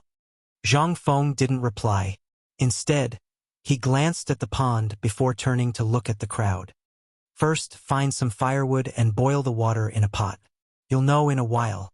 The three of them looked at Zhang Feng with a puzzled expression. From the looks of it, he was going to boil eggs. However, they didn't dare to ask because Chang Chumo had already been scolded when he asked, let alone now. Moreover, they also knew that Fengzi wouldn't do useless things. Although his actions were sometimes confusing, in general it was all for the sake of experiments. Thus, the three of them had no choice but to follow Zhang Feng's instructions. They looked for firewood, started a fire, and boiled water. Not long after, a pot of water began to boil, emitting a huge amount of steam. Seeing this, Zhang Feng hurriedly said, "Use the lid to cover the pot." Chang Chumo heard this and quickly covered the pot with the lid. Then, he asked, "Fengzi, what should we do now?" Zhang Feng glanced at the eggs on the ground and said with a smirk, "Which one of you go and put the eggs where the steam is coming out?" Remember, don't let go of your hands. The three people present were all young masters. They belonged to the kind of people who were always provided with clothes and food. They had never been in the kitchen before and didn't know the power of the steam at all. When they heard Zhang Feng say this, they thought that there was some mystery behind it and raised their hands to express their willingness. Zhang Feng was naturally happy to see this scene. He pointed at Cheng Chumo and said with a smile, "Tai Nyo, you go and put the eggs on the steam. See if it can cook the eggs." Cook? Cheng Chumo frowned. Obviously, he didn't believe it. In any case, he was a young master in the Cheng family. What had he not seen? However, he had never seen such a small amount of steam being able to cook an egg. He looked at Zhang Feng with a puzzled face. "Feng Zi, are you kidding me? How can this little bit of steam cook an egg? If it was a little bigger, I might believe it." Indeed, the round hole on the lid was less than 1 centimeter, so the steam was only about 1 centimeter. That was why he didn't believe it. However, Zhang Feng knew the power of the steam. Not to mention that the steam was only 1 centimeter, even if it was smaller, as long as there was enough time, the eggs would still be cooked. He smiled and said, "If you don't believe me, put it on and see if it can cook later." Cheng Chumo naturally still had a look of doubt. However, this time he learned to be smart. He didn't continue arguing with Zhang Feng because he knew that he couldn't win against this guy. So he put the eggs on the steam. However, the moment the eggs came into contact with the steam, he felt a burning pain. He immediately pulled his hand back. He turned his hand over and saw that the place where the eggs came into contact with the steam had turned red and was accompanied by waves of intense pain. "Feng Zi, why is this steam so powerful?" Cheng Chumo blew on the wound and said to Zhang Feng. Chapter 2049. At first, he didn't believe that the steam could cook an egg, but after being scalded by the steam, his heart started to waver. It hurt so much when he put his hand on it. If it were an egg, it might really be cooked. Zhang Feng grabbed Cheng Chumo's hand and looked at it. He smiled and said, "Iron Bull, I told you just now that the steam is very powerful, but you didn't believe me. Now you're in trouble, aren't you? But this is good. You've really experienced the power of the steam. Now go find some leaves to wrap your hand and put the egg back on. Let's see how long it will take to cook." Cheng Chumo was speechless. He wanted to let it go, but when he heard Feng Zi's words, his curiosity was aroused. He turned around and grabbed some leaves to wrap his hand. Then he put the egg on the steam. This time, with Zhang Feng's guidance, the steam didn't burn Cheng Chumo's hand. However, the temperature of the steam was still as high as before. He felt a little uncomfortable, so he turned to look at Zhang Feng. "Feng Zi, how long will this take? My hand hurts a lot." Zhang Feng glanced at the steam and said indifferently, "If you feel pain in your hand, just let go." "I'll let go?" Cheng Chumo opened his eyes wide and looked at Zhang Feng with some confusion. "If I let go, will the egg fall?" Zhang Feng squinted his eyes and looked at the steam. He thought for a while and said, "It shouldn't. The steam has a very strong impact. Let go and try." Cheng Chumo was a little unwilling because he wanted to see if the egg could cook. He was worried that it would break if he let go. However, the steam was too strong. The leaves in his hand were all wet and his hand hurt. After thinking for a while, he let go. But something magical happened. Not only did the egg not fall, but it was also hit in the air by the steam. Cheng Chumo opened his eyes wide and slowly turned to look at Zhang Feng. "Feng Zi, what's going on?" Zhang Sun Chong and Zhang Sun Chong also looked at Zhang Feng with a puzzled look. They had seen the whole process, but they didn't know what happened. Even though they knew that the steam was somewhat powerful, they didn't expect it to be so powerful. Zhang Feng smiled and said proudly, "Steam is very powerful. This is just the tip of the iceberg. If you increase the water capacity and the holes on the lid are bigger, it won't be a problem to make a cow float, let alone an egg. Also, steam can be heated and humidified, can also generate power. As a machine driver, the experiment I did this time is to use steam as a machine driver. Think about it, if this little bit of steam can move an egg, what if there is more steam? Can't you move something 10 times bigger than an egg?" The three of them were a little confused because they were still at the stage where the egg floated. Now that Zhang Feng said a lot, they were even more confused. Zhang Sun scratched the back of his head and said with confusion, Feng Zi, I understand the principle, but how do we do it? Don't worry about that. The parts are not back yet. Zhang Feng waved his hand and didn't care. Then, he looked at the egg and said with a serious face, Look at this egg first. See if the steam can cook the egg. The three of them nodded. Then they looked at the egg. Indeed, the parts hadn't come back yet. No matter how much they said, it would be useless. Moreover, with these 3 dog brains, they wouldn't be able to remember anything even if they said more. It was better to talk about it later while they assembled the parts. But at this moment, a crisp sound of an egg breaking was heard. Everyone looked at the egg. Turned out that the eggshell on the egg had cracked. The egg inside had already solidified. Chang Chumo was overjoyed. He went forward and took the egg. He held it in his hand and looked at it carefully. The eggshell had a few cracks, and the egg white was exposed. It seemed to be cooked. He quickly opened the egg and looked inside. It was cooked. He turned to look at Zhang Feng and said with surprise, Feng Zi, it's really cooked. Zhang Feng had already expected this, so he wasn't surprised. Instead, he smiled faintly. This is the power of the steam that I wanted to tell you about. A little bit of steam can cook an egg. If there's a little more steam, it's enough to move a carriage, a ship. Chang Chumo and the others listened. At first, they felt that Feng Zi made a lot of sense. However, as they listened, they felt that something was wrong. Steam could cook an egg. This was something that everyone had seen just now. But to say that steam could move a carriage, move a ship, they still couldn't believe it. After all, a ship was too big. How much steam would be needed to move it? Moreover, how would the steam be transported to the ship? Therefore, they all maintained a skeptical attitude towards this point. Chapter 2050. Feng Zi, I believe you when you said that steam can cook eggs. After all, everyone saw it. But you said steam can move a ship? How do you expect us to believe that? Chang Chumo looked at Zhang Feng with a questioning look.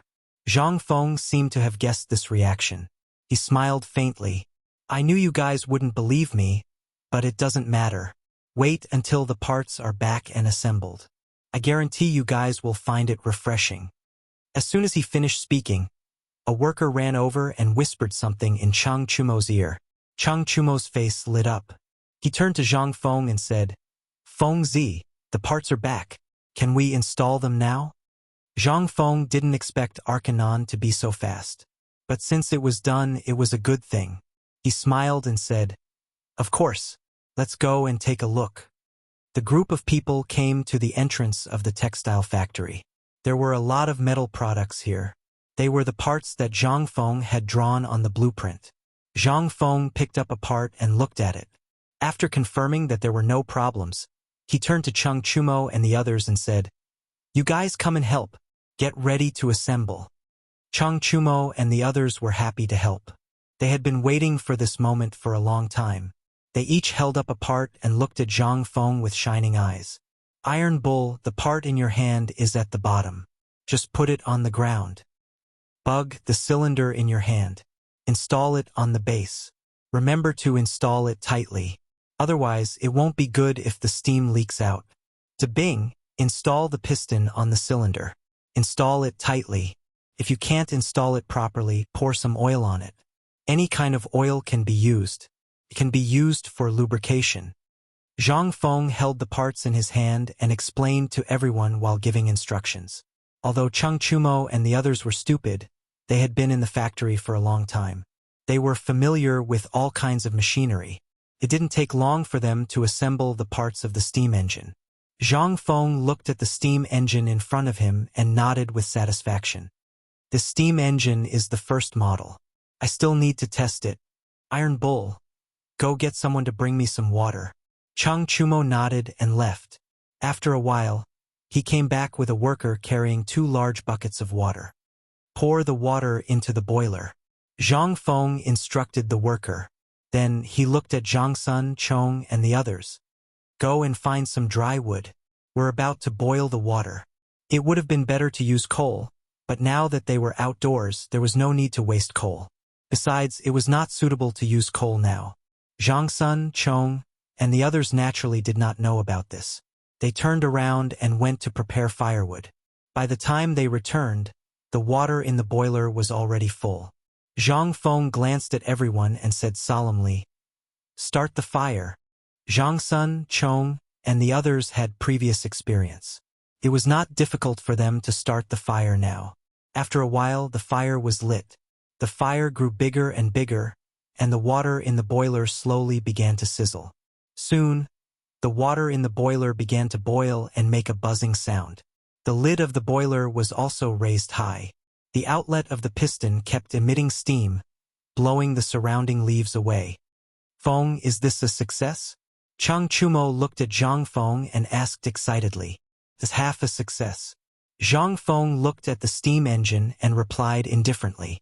These words made Chang Chumo's originally high mood fall to the bottom in an instant. After working so hard for so long, it was only half a success? Just half of it was tiring. Wouldn't the other half be even more tiring? He looked at Zhang Feng with a bitter smile. "Feng, how do we do the other half?" Zhang Feng glanced at everyone and said indifferently, "The next step is to install the steam engine on the things that need to be installed, such as ships, cars, and so on. We still have to continue to research and develop it. This steam engine is only a small-scale one.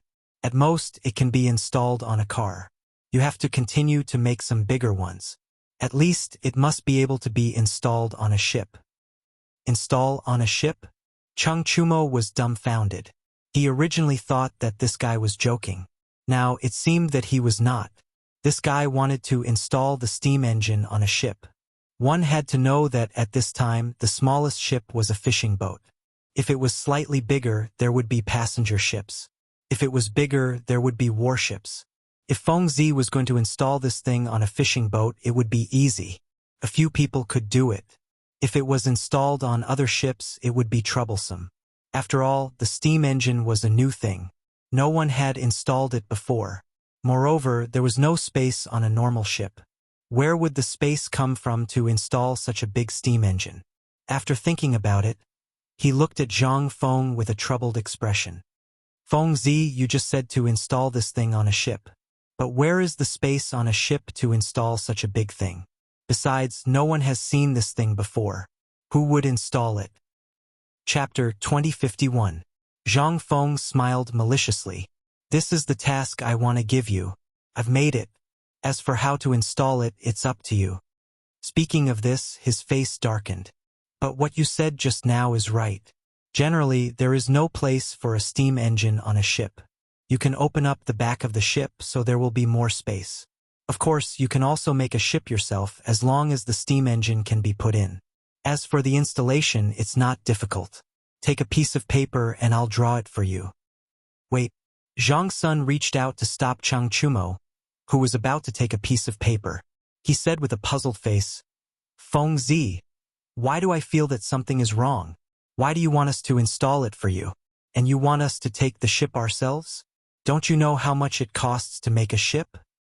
"Yes." Chang Chumo nodded belatedly. He also reacted now. "Feng Zi, why do you want us to install it? Why don't you do it yourself?" "Me?" Zhang Feng stared and looked at Chang Chumo with some dissatisfaction. "Don't you know that Lao Tzu is going to Jiangnan? I've been preparing for the things in Chang, and all this time. How can I have time to do this? Go to Jiangnan?" Chang Chumo suddenly understood. He knew that Feng Zi was going to Jiangnan. A few days ago, he also heard that the people of Chang'an were going to send Feng Zi off. At that time, he thought it was fake.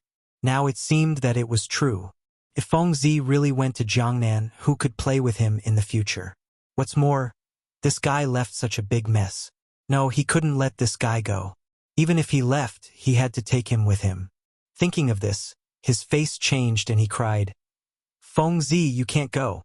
If you leave, what will I do?" "Yes, Feng Zi, you can't go." Zhang Sun looked at Chang Chumo's expression and instantly understood. He grabbed Zhang Feng. He didn't want Zhang Feng to leave either because Feng Zi had a playmate in Chang'an. If Zhang Feng left, he wouldn't be able to play anymore. Besides, as a young master, he also wanted to go to Jiangnan. So he said, "Feng Zi, if you go to Jiangnan, "You must take me with you. Otherwise, I won't let you go today." As he spoke, he increased the strength of his hand, as if he was prepared to hold Zhang Feng there. Zhang Feng felt a little helpless. He knew that these three guys were scoundrels, but he didn't expect them to be so shameless. His expression changed, and he shouted, "Crawl for Lao Tzu." The shout scared Zhang Sun and made him stumble. He quickly let go of his hand and took 2 steps back. Even Cheng Chumo couldn't stand it and kept retreating. Du Go was watching the show. Although he also wanted to go to Jiangnan, he didn't want to offend Fengzi. "You guys, Lao Tzu really doesn't know what to say to you guys." Zhang Feng glanced at the crowd and said angrily, "In the future, don't tell anyone that Lao Tzu taught you." Cheng Chumo was a little confused. Didn't he just say that Fengzi didn't want to go to Jiangnan? Why was this guy so angry? He said timidly, "Fengzi, why are you so angry? We are doing this for your own good. Think about it, Jiangnan is so dangerous. It's better to stay in Chang'an. We can drink and go to brothels when we're free." "Yes, Fengzi, we are doing this for your own good. Jiangnan is full of big families. We said this because we are worried." Zhang Sun looked at Zhang Feng with fear. In fact, Zhang Feng was dubious about what these guys said. He believed that these guys didn't want him to go to Jiangnan because he wouldn't be able to play with them after he went there. Besides, he could often study some new things in Chang'an. These guys were naturally reluctant to let him go. What he didn't believe was that these guys cared about him. Each of them was more selfish than the other. However, they did care a little. After all, they had been brothers for so long. They still had feelings for each other. However, when these words came from these guys' mouths, Zhang Feng felt that something was wrong. However, he couldn't refuse directly. Therefore, Zhang Feng could only smile and say, "I know what you guys are thinking, but it's impossible to stop me from going to Jiangnan. I have already made up my mind. No one can change it." After hearing this, Cheng Chumo and the others were instantly disappointed, because they knew that Fengzi was a donkey. Once he made up his mind, even 10 cows couldn't pull him back, let alone them. Since they couldn't stop this guy from going to Jiangnan, why not go with him? After thinking about it, Cheng Chumo put on a smile and said, "Fengzi, since you must go to Jiangnan, can you take us with you?" As soon as he finished speaking, Du Go moved. He had been looking at Zhang Feng's face. It wasn't easy to see that this guy's face was better. How could he not go? He smiled and said, "Fengzi, yes, take us with you. Maybe we can help you." Chapter 2052. Zhang Feng almost spat out a mouthful of blood. Did he just scold them for nothing? Did they not have a good memory at all? His face darkened, and he was speechless. "Did King scold you for nothing?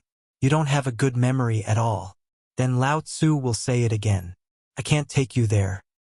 "Why?" Cheng Chumo's face changed as he blurted out. For someone like him who liked to play around, he wanted to go to Jiangnan the most. He knew that Jiangnan had always been known as the land of fish and rice, the land of scholars and beautiful women. There were countless rumors about it, and it was rumored to be heaven on earth. In addition, he had been in Chang'an for more than 10 years and had never left. He couldn't wait to go out and see the outside world. However, that damn father of his insisted that he stay in Chang'an, saying that it was to protect his safety. Was it not safe to leave Chang'an? Now that Fengzi wanted to go to Jiangnan, he naturally couldn't let go of this excellent opportunity. Even if that damn father of his stopped him this time, he had to go. Of course, the premise was that Fengzi agreed. Zhang Feng didn't know this. He only saw that this guy wanted to go to Jiangnan, but the current situation didn't allow him to bring anyone. He could only explain, "It's not that I don't want to take you there, but if you go, you will definitely attract the attention of the 5 surnames and 7 hopes. When that time comes, it will be difficult to handle." Zhang Sun frowned and didn't understand. "How will we attract the attention of the 5 surnames and 7 hopes? We are not important people." He knew that Fengzi still didn't know their identities. Besides, even if she knew, going to Jiangnan together wouldn't affect anything. The 5 surnames and 7 hopes didn't care about the officials of the imperial court. Even if his father, Zhang Sun Wuji, came, He would only be a child in the eyes of the 5 surnames and 7 hopes. Zhang Feng was speechless. He took out a cigarette from his waist and slowly lit it. He continued to explain, "Think about it. Last time when we went to bomb the Turkic camp together, it caused a huge uproar. The 5 surnames and 7 hopes should have noticed it long ago. If the 3 of us go to Jiangnan together, won't the 5 surnames and 7 hopes deal with me? If I go alone, it will be different. After all, I won't attract too much attention if I go alone." Although Zhang Sun, Chong, and the others were usually unbearably stubborn, they could still be considered reasonable. Moreover, they were also descendants of the clans, so they naturally understood the meaning of Zhang Feng's words. When they had taken the hot air balloon to blow up the Turks, it had indeed caused a great uproar. It was said that many people had died in Chang'an at that time. This data was enough to spread to the ears of the 5 clans and 7 Wang. Even though they understood, they still could not stop their desire to go to Jiangnan. Dugo furrowed his brows and said, "Feng Zi, even if we go to Jiangnan and attract the attention of the 5 clans and 7 Wang, as long as we pay a little more attention, we should be fine, right?" Chang Chumo and Zhang Sun both nodded. They also had the same idea. After all, the temptation of Jiangnan was too great. They did not want to give up like this. But Zhang Feng was not willing. He shook his head and said with a serious expression, "No, you can stay in Chang'an. First, you can help me divert the attention of the 5 clans and 7 Wang, so I will receive less attention in Jiangnan. Second, even if you go to Jiangnan, it will be useless. Jiangnan is full of the 5 clans and 7 Wang. Even if you go, there will only be a few more people. There will not be much change." This, Chang Chumo and the others looked at each other. They had originally wanted to keep Feng Zi and later wanted to go to Jiangnan together. But these were all refuted by Feng Zi. They felt that the enthusiasm in their hearts was extinguished by Feng Zi again and again. "Don't be so depressed." Zhang Feng saw that these guys were dejected and could only comfort them. "There is a reason why I did not let you go to Jiangnan this time. Staying in Chang'an is equivalent to helping me. As long as the situation in Jiangnan stabilizes in the future, you can come if you want to. Is that okay?" Hearing this, Chang Chumo's mood improved a little. But he still said with a bitter face, "Feng Zi, is what you said true?" "Of course it is true." Zhang Feng patted his chest and said with a look of assurance, "Right now, the situation in Jiangnan is not very clear. Wait until it gets better. If you want to come over, then come over. Right now, what you need to do is to help me divert the attention of the 5 surnames and 7 Wangs, as well as the steam engine." "Steam engine?" Chang Chumo looked troubled. Now he knew that Feng Zi was going to leave. But even if Feng Zi was going to leave, there was no need to give such a huge task to him. No one had ever made this thing before. No one knew how to play with it. After thinking about it, he said with a bitter face, "Feng Zi, we know you are going to Jiangnan, but no one knows how to play with this thing. Besides, we have to experiment. How can we do it?" Zhang Sun Chong and Du Go also looked troubled. Although they also liked this novel thing, they had never touched it. Even if they wanted to make it, they did not have the strength. Chapter 2053. Zhang Feng glanced at the group and seemed to see their difficulties. He nodded and said, "What you said makes sense, but don't worry. If you really can't do it, go to Arkanon. He should have a way. As for the shipbuilding experiment, you can go to my residence to get some money first." Hearing this, Chang Chumo instantly felt more confident. He smiled and said, "I was waiting for you to say that. Then we have a way." Zhang Feng nodded and said, "Since it's okay, I'll draw the installation steps for you."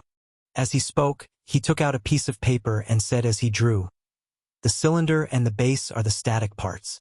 In the steam boiler, the water is boiled into steam through the combustion process.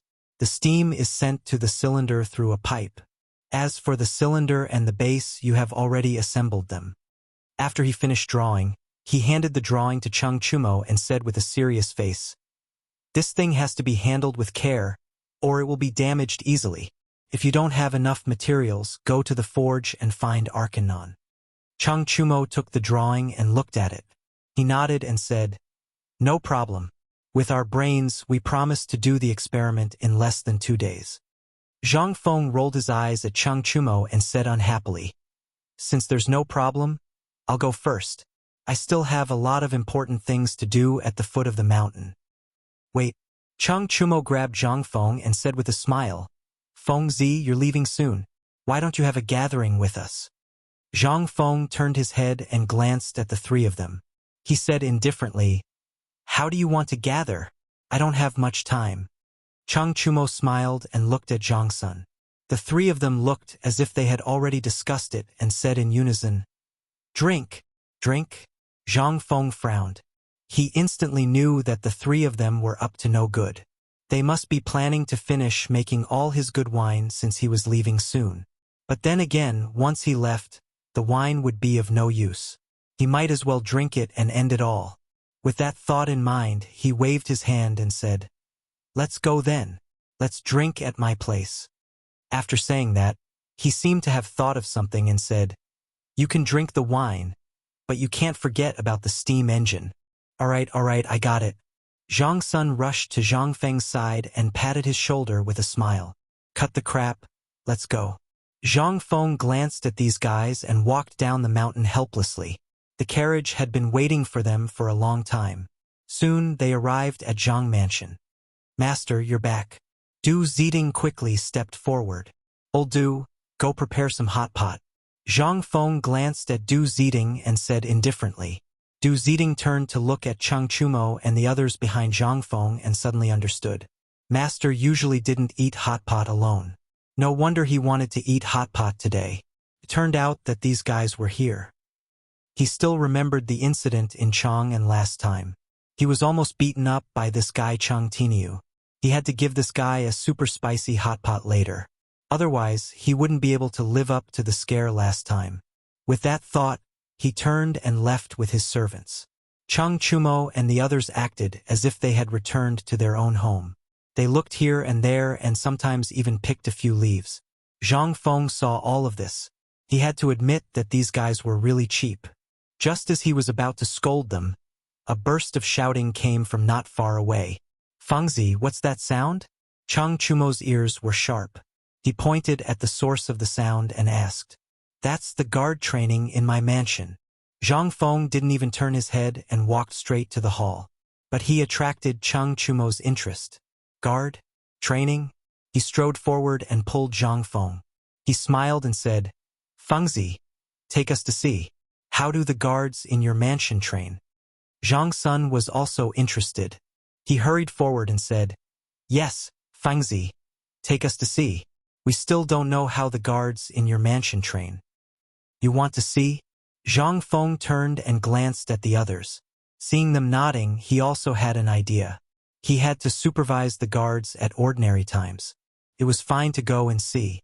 Besides, it would take some time to prepare the hot pot. He nodded and said, "Okay, let's go and see." With that, he turned and walked to the front yard. Chang Chumo and the others were naturally happy to follow behind. When they heard the loud roars just now, their interest was piqued, especially Chang Chumo. He had been wandering around the barracks since he was a child, so when he heard the shouts, he felt a sense of familiarity in his heart. A moment later, they came to the front yard. Before they got close, the shouting was endless. 1-2, 1-2-1. The next thing that came into view was a group of half-naked men. They were all lying on the ground, doing aerobic exercises. Chang Chumo looked at the strange movements of the guards. He couldn't help but think of some thought-provoking things. He turned to look at Zhang Feng and smiled. "Fengzi, I didn't expect you to like this. Like your sister." Chapter 2054. Zhang Feng glanced at Chang Chumo. If there were not so many people, he would have gone up and kicked this guy. Why did this guy think of a good exercise as such a dirty thing? And it was not just this guy. Zhang Sun Chong and Du Go were also looking at him with lewd smiles. This made him feel disgusted. He hurriedly explained, "This is just a kind of exercise. Can you not think so dirty?" "No need to explain, no need to explain." Chang Chumo patted Zhang Feng's shoulder and smiled. "We all understand, you don't have to explain." "That's right, Fengzi, you don't have to explain, we are all men." Du Go chuckled and showed his yellow teeth. Zhang Feng rolled his eyes at the three of them. He originally didn't want to explain, but these three guys insisted on thinking in that direction.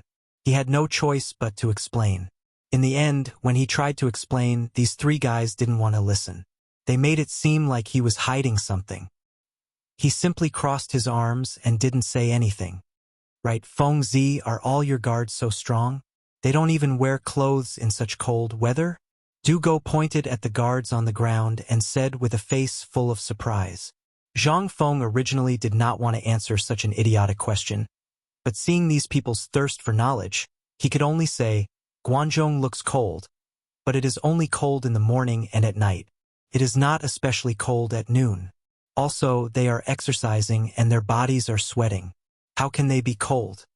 Hearing this, Chang Chumo could not help it. Exercising could be so hot? They were sweating? He did not doubt Zhang Feng's words because he saw with his own eyes that these guards were topless, their bodies still giving off heat and large beads of sweat rolling down. If he also exercised, then wouldn't he not be afraid of the cold? And it could strengthen his body. Perhaps there would be some unexpected gains. Otherwise, why would these people be in such strange positions? Thinking this, he looked at the guards on the ground and then looked at Zhang Feng. He smiled and said, Feng Zi, can you let me try? Me too, me too. Zhang Sun raised his hand high, as if he was afraid of missing himself. Zhang Feng was speechless. These three guys seemed to feel that this push-up was a beneficial exercise, and it was a beneficial exercise in that aspect. Since they wanted to try it, he couldn't stop them. He waved his hand and said, If you want to try it, go ahead. As he spoke, he turned to look at Du Go with a look of disdain. Do you want to try as well? Why did he ask Du Go? Because when Zhang Feng was speaking earlier, he had seen Du Go's fiery gaze from the corner of his eyes. Most likely, he had long wanted to go. Sure enough, as soon as Zhang Feng's voice fell, Du Go ran even faster than Chang Chumo, choosing a spot in advance to lie down. Bing! How the F*CK are you so fast? Chang Chumo cursed angrily and then found a place to lie down. Zhang Sun naturally didn't want to be left behind. He stuck close to Chang Chumo and lay down. Zhang Feng glanced at the three of them and shouted, Get ready to start. 1-2-1-2-1. Chang Chumo and the others listened to the chant while mimicking the positions of the guards beside them and began the aerobic exercise.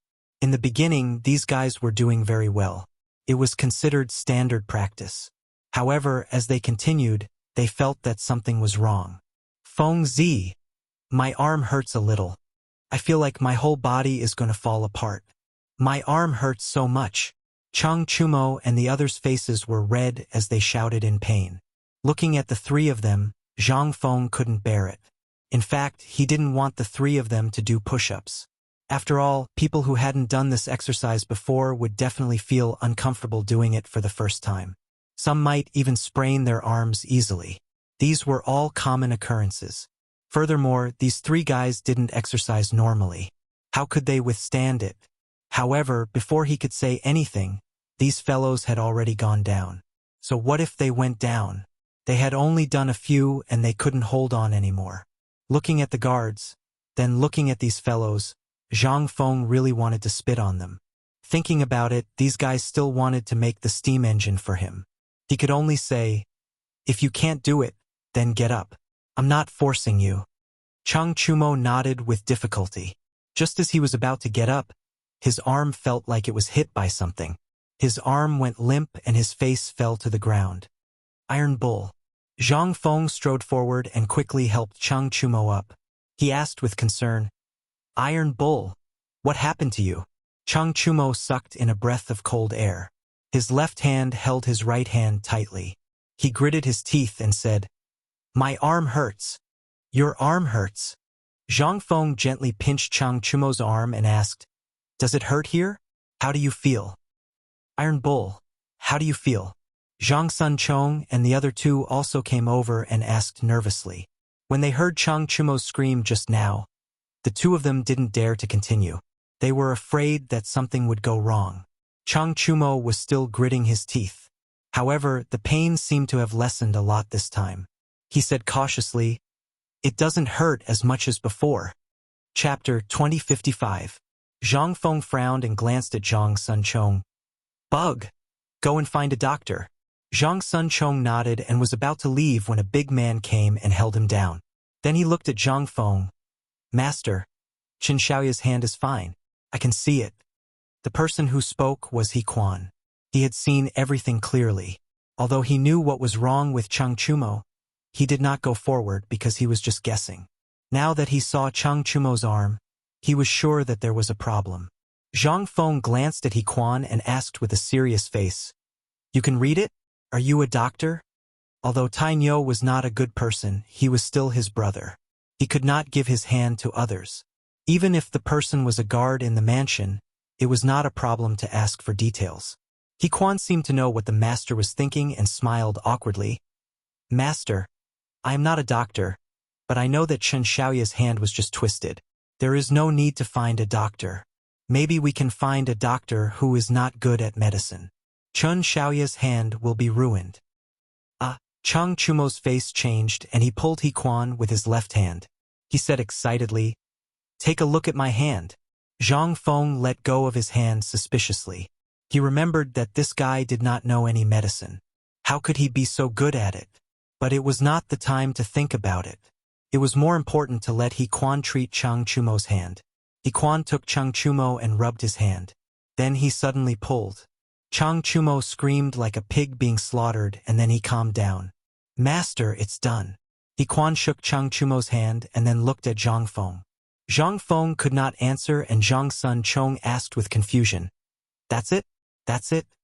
He Quan nodded and said, Chen Xiaoya just twisted his hand. We just need to adjust his bones. We often encountered such situations when we were doing push-ups and we always used this method. Zhang Feng was suddenly enlightened. Turned out that this guy knew the truth through practice. Previously, when he was doing push-ups, he even twisted his wrist. How could he not know? Just as she was about to ask, Chang Chumo spoke. My hand doesn't seem to hurt anymore. As he spoke, Chang Chumo even swung his hand. His face was filled with joy. However, this guy's strength was a little too strong. Perhaps it was because of the tug, but it made a pig's cry. Are you all right? Zhang Feng looked at Chang Chumo with concern. It should be fine now. Chang Chumo rubbed his arm and looked at He Quan. Thank you. He Quan chuckled. No need to thank me. This is what I should do. With that, he turned around and prepared to leave. Zhang Feng hurriedly said, Wait. He Quan turned around and looked at Zhang Feng. He said respectfully, Master, what else can I do for you? Zhang Feng glanced at He Quan and said with appreciation, I didn't know you twisted your hand before.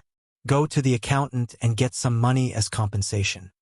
He Quan didn't reply, but the guards behind him couldn't suppress the joy in their hearts. One by one, they jumped high and shouted that their master was wise. In their opinion, their master was already magnanimous by doing this training. Now he was even giving them money. This was simply a saintly figure. Zhang Feng, on the other hand, did not think much of it. He was originally from the later generations and did not have such a strong division of social classes. He only said indifferently, Everyone, don't be happy. This is just a simple reward. Continue training. After that, he looked at Chang Chumo and smiled. I just told you to be careful. Are you okay now? Your hand is still like this. Chang Chumo had always had a fearless temperament, so he naturally didn't care about the injury on his hand. He smiled and said, This injury is nothing. Let's go eat hot pot. With that, he put his left hand on Zhang Xuan's shoulder and looked indifferent. Zhang Feng shook his head. He wanted to say something, but when he saw this guy's appearance, he stopped. The group of people came to the hall. The fragrance of the hot pot was already floating in the air. A group of servants was busy in the hall. Master, the hot pot and wine are ready. Du Ziding bowed to Zhang Feng. Before Zhang Feng could reply, Chang Chumo was already sitting around the table. He picked up a pair of chopsticks with his left hand and put food into the pot. However, this guy was right-handed and his right hand was injured. His left hand did not seem to listen to him. He picked up the food and ran away. It was very funny. Zhang Sun smiled and strode forward. Tai Nyo, you're destined to not eat hot pot. Watch Lao Tzu. With that, He picked up a plate of beef and put it into the pot. Chang Chumo naturally did not want to be outdone. He glared at Zhang Sun and poured the food into the pot with his left hand. Looking at these guys, Zhang Feng was speechless. He wanted to leave quickly and meet up with these guys. In the end, these guys started fighting among themselves. He walked to the table with a face full of anger. Can you guys stop for a while? This is hot pot, not a fight. Chapter 2056. The addition of Zhang Feng calmed these guys down a little. Chang Chumo picked up a jar of wine, gritted his teeth, looked at Zhang Feng, and said with a smile, Feng Zi, come and drink. Yes, yes, yes, drink. Du Go also picked up a bottle of wine and looked at Zhang Feng. Zhang Feng naturally fell behind and bumped into everyone. After drinking a glass of wine, Chang Chumo's face instantly turned red. He looked at Zhang Feng and said with a smile, Feng Zi, what are your plans for this trip to Jiangnan? Tell us and see what we can help you with. He was not bragging. As the son of a duke, he was going to inherit the title of duke in the future. Although his title might be lowered, the Cheng family had some influence in Chang'an and even the entire Tang dynasty. Therefore, it was not a problem to provide some help. Zhang Feng took out a cigarette from his waist. He knew Chang Chumo's intention. He smiled and said, This trip to Jiangnan is nothing more than to develop perfume and silk. Although Chang Chumo had good intentions, he could not say too much. Some words could only be said to people like his teacher. Otherwise, with Chang Chumo's temper, he might spread it everywhere. Chang Chumo did not know Zhang Feng's thoughts. But when he heard this, his face was slightly embarrassed. Feng Zi, if you say something else, I might be able to help you. But this perfume, I've only heard about it from you. I can't help you at all. Silk may not work either. This thing is too precious, and most of it is in the hands of the clans. In fact, Zhang Feng already knew. After all, perfume had not been developed yet, and it was a modern product. Some people had not even heard of it, let alone know about it. Therefore, he did not blame Chang Chumo. Instead, he smiled and said, It's okay, let's drink. Feng Zi, although we don't know about perfume, I think I've heard you mention it before. Why don't we? Chang Chumo winked at Zhang Sun and the other two, then looked at Zhang Feng and said with a smile, Why don't you tell us what this thing is today? Zhang Sun naturally understood Chang Chumo's wink, and he was also interested in perfume. He smiled and said, Yes, Feng Zi. Let us also broaden our horizons. Tell us what perfume is. Zhang Feng originally didn't want to talk about the perfume, but thinking that the perfume might be sold all over the country in the future, and these guys might also help, he might as well explain it to them. So he said, Okay, I'll tell you guys today. As he spoke, he took a deep breath and said with a smile, Perfume is a kind of water with a smell. It's mainly made of flowers. The three of them were a little confused, but thinking that this was a novel thing, they still braced themselves and listened. Zhang Feng also explained to the three of them with a serious face. No matter what the three of them asked, he would try his best to answer. After all, these three guys might be his greatest assistants in the future. They went to study the perfume, but the hot pot in the pot was still boiling, emitting a strong fragrance. The fragrance continued to spread throughout the entire residence. Naturally, it also included the backyard where the two women lived. Zhang Yuyao smelled the fragrance that gradually came in and frowned. She turned to look at the maidservant Xiao Chui and asked, Xiao Chui, who is eating hot pot in the residence? Why is there such a strong smell? She had eaten hot pot with Zhang Feng before, so she naturally knew what the smell was. Xiao Chui naturally also knew. She glanced at the door, then looked at Zhang Yuyao and said with a smile, Miss, it's your husband. You wretched girl. Zhang Yuyao rolled her eyes at Xiao Chui, but she was very happy in her heart. She liked people to call her Madame Zhang, or the mistress of the Zhang residence, because she felt that she was Zhang Feng's woman. However, Zhang Feng still did not marry her, which made her feel a little uncomfortable. Prince Zhang is not my husband yet. Xiao Chui smiled and went to Zhang Yuyao's side. Miss, if he is not now, then he will be in the future. Are you thinking about marriage? You naughty girl, saying these shameless words all day. Zhang Yuyao pinched Xiao Chui and said with a little sadness, But Prince Zhang is going to Jiangnan soon. Since Prince Zhang said that he was going to Jiangnan last time, there seemed to be a stone in her heart that she could not move away. In fact, she did not want Prince Zhang to go to Jiangnan. First of all, it was very dangerous to go to Jiangnan. There were many clans there, and those clans all regarded Prince Zhang as an enemy. If Prince Zhang went to Jiangnan, there would definitely be a conflict. At that time, it would be difficult to deal with it. After all, the clans were so powerful that even the imperial court had to retreat. Second of all, it was because of Yu Er. Although she had accepted Yu Er, she felt like there was a thorn in her heart when she thought that Prince Zhang was going to Jiangnan to find Yu Er. This was the nature of a woman, or the selfish side of her. No one could avoid it. But she also knew that she could not persuade Prince Zhang. So she could only go to Jiangnan with Prince Zhang. Chapter 2057. However, she had a new worry, which was her reputation. She was an unmarried woman. Although she had some status with Prince Zhang now, she was still unmarried. It would not be good for an unmarried woman to travel with a man.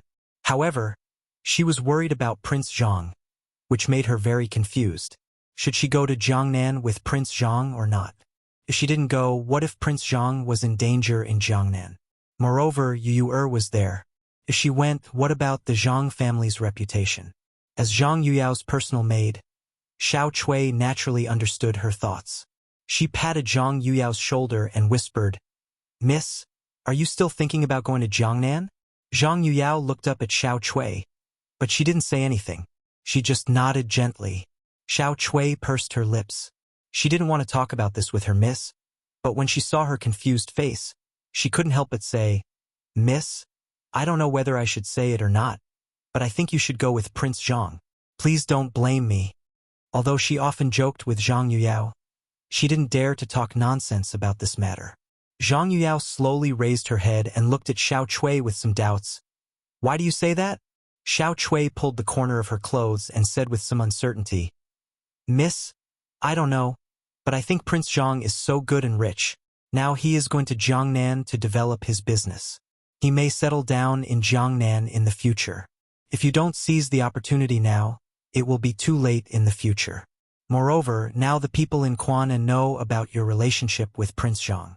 If you don't go now, how can you establish yourself in Chang and in the future?" She was speaking her mind. In fact, this was also true. Zhang Yuyao and Zhang Feng's relationship was like an unmarried couple, and the people in Quanan knew about it. If Zhang Yuyao didn't go to Jiangnan, it wouldn't have any impact. However, if Zhang Feng didn't come back for a long time, what would Zhang Yuyao do? Was she going to remarry? He probably wouldn't even dare to accept her if she remarried, because it was a taboo for women to remarry in this era. Moreover, he might not even dare to accept Zhang Feng's woman. Of course, this was all in the future. Zhang Yuyao's heart was in a mess. She grabbed Xiao Chui and said nervously, "Xiao Chui, I know what you're saying, but if I go, people will inevitably criticize my family. I want to go, but I'm worried about my parents." Indeed, when an unmarried woman followed a man to a faraway place, it was easy for people to think of some ambiguous scenes. These scenes would naturally involve the family.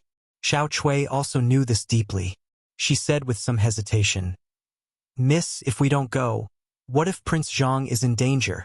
Besides, Yu Er is in Jiangnan. I heard that there are many beautiful women in Jiangnan. What if Prince Zhang is bewitched by women? At that time, you won't even have a place to cry." This was also the truth. Jiangnan had always been a place filled with beautiful women and talents. Although Xiao Chui was just guessing, what if it was true? She was doing this for the sake of Mississippi. Zhang Yuyao nodded. She also knew what Xiao Chui was thinking, but she was hesitant about whether to go to Jiangnan or not. Suddenly, she seemed to think of something and quickly said, "Xiao Chui, what do you think about discussing it with father?" This was the only way she could think of now. Since ancient times, when children went out, they would go home to say goodbye to their parents. She was no exception. It was a good opportunity to discuss it with her father. Xiao Chui nodded. "Miss, you're right. We should discuss it with master. Maybe he has a way to satisfy both sides. But it should be done as soon as possible. Otherwise, it won't be good if it's late."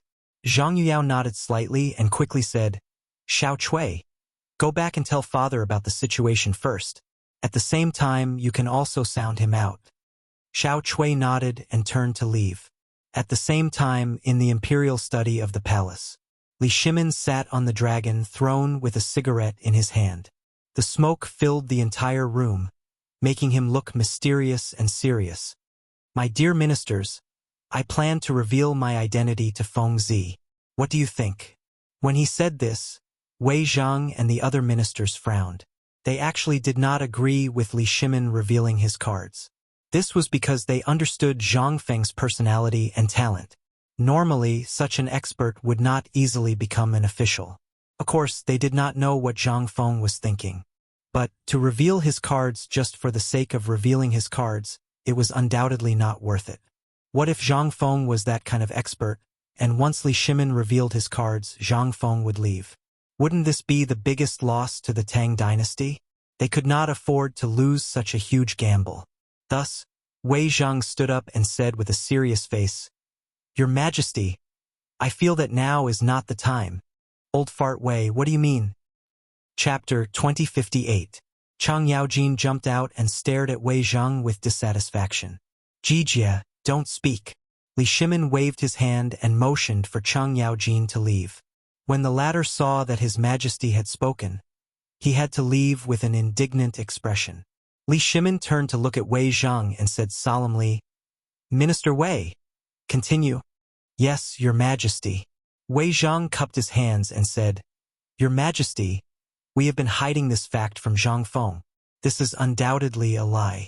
If you suddenly tell him that you are the emperor now, he will definitely not be able to accept it. Besides, what if he is unhappy and runs away? Li Shimin nodded slightly. He had not thought about this. He just wanted to lay his cards on the table with Zhang Feng because Zhang Feng was about to go to Jiangnan. There were many clans in Jiangnan, so it must be very dangerous. At first, he wanted to persuade Zhang Feng to stay. After all, Chang'an was his nest. What could he not have? It was not certain if he went to Jiangnan. There were so many clans. If he was not careful, he might be buried in the tiger's mouth. However, this guy did not listen to his advice. He was bent on going to Jiangnan. There was no other way. Li Shimin could only plan to lay his cards on the table with Zhang Feng. There were 3 advantages to doing so. First, he could tell Zhang Feng that he was the emperor and that he could protect him. Second, he could also warn the 5 clans and 7 kings that Zhang Feng was his man and no one could touch him. Third, according to Zhang Feng's past achievements, he could casually give some rewards to Zhang Feng. In this way, his safety would be increased a lot. However, Wei Zhang's words made him reconsider. However, at this moment, Chang Yaojin jumped out and said with a face full of indignation, Your Majesty, I have decided to lay my cards on the table. Now that Feng Zi is about to go to Jiangnan, as long as we lay our cards on the table, it will definitely be a protective umbrella. Those clans in Jiangnan will definitely not dare to touch Feng Zi. Li Shimin nodded slightly. It had to be said that Chang Yaojin and he had the same idea. As long as they laid their cards on the table, the clan would not dare to touch Feng Zi. However, if they laid their cards on the table, what if they agreed with Wei Zhang? With that thought in mind, he swept his gaze across the crowd. Does anyone else have any objections? Zhang Sun Wuji turned his head and glanced at the crowd. Seeing that no one spoke, he took a step forward, cupped his hands and said, Your Majesty, Zhang Feng's character is jumpy. He is not suitable to be an official. Besides, he doesn't seem to have the intention to be an official.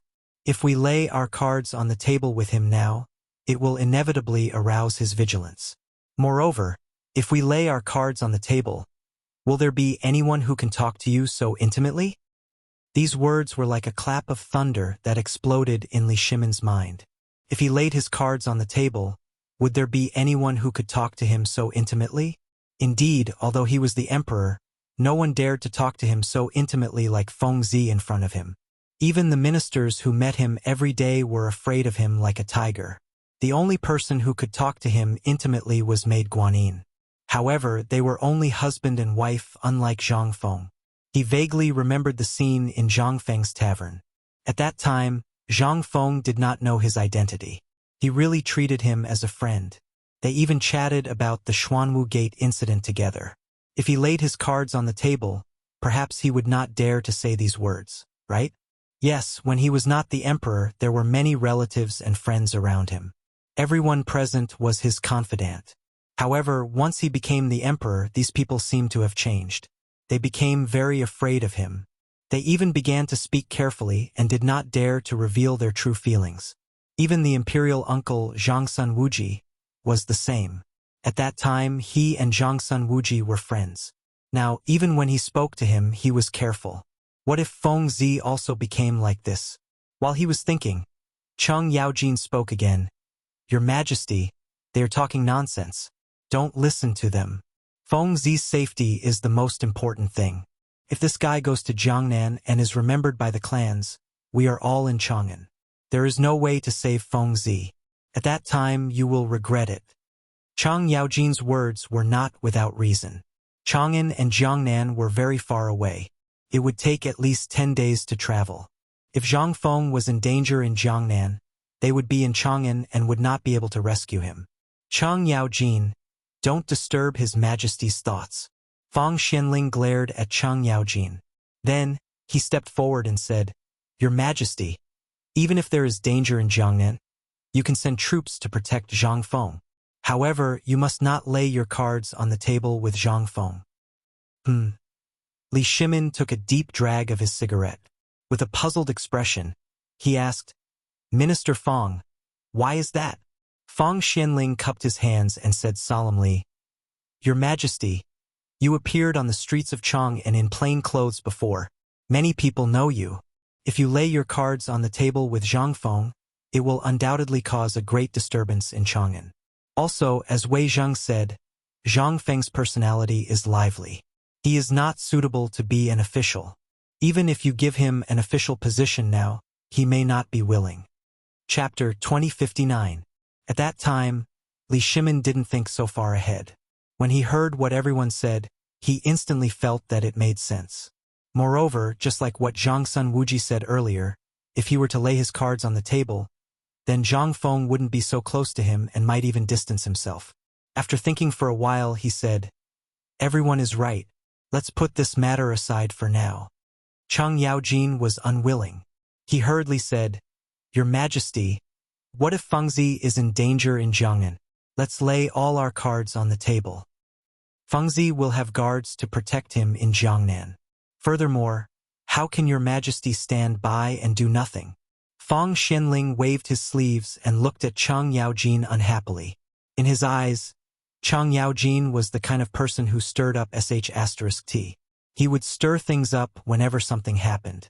It was originally a small matter, but once he stirred things up, it could not be resolved.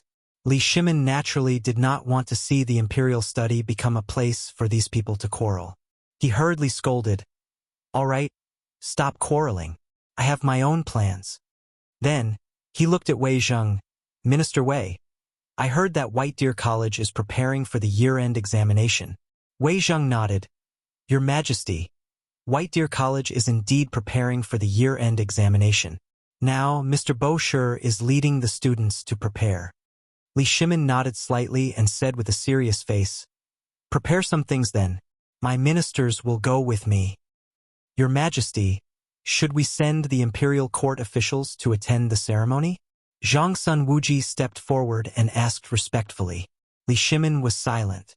Originally, he did not plan to send the officials of the imperial court to attend the ceremony.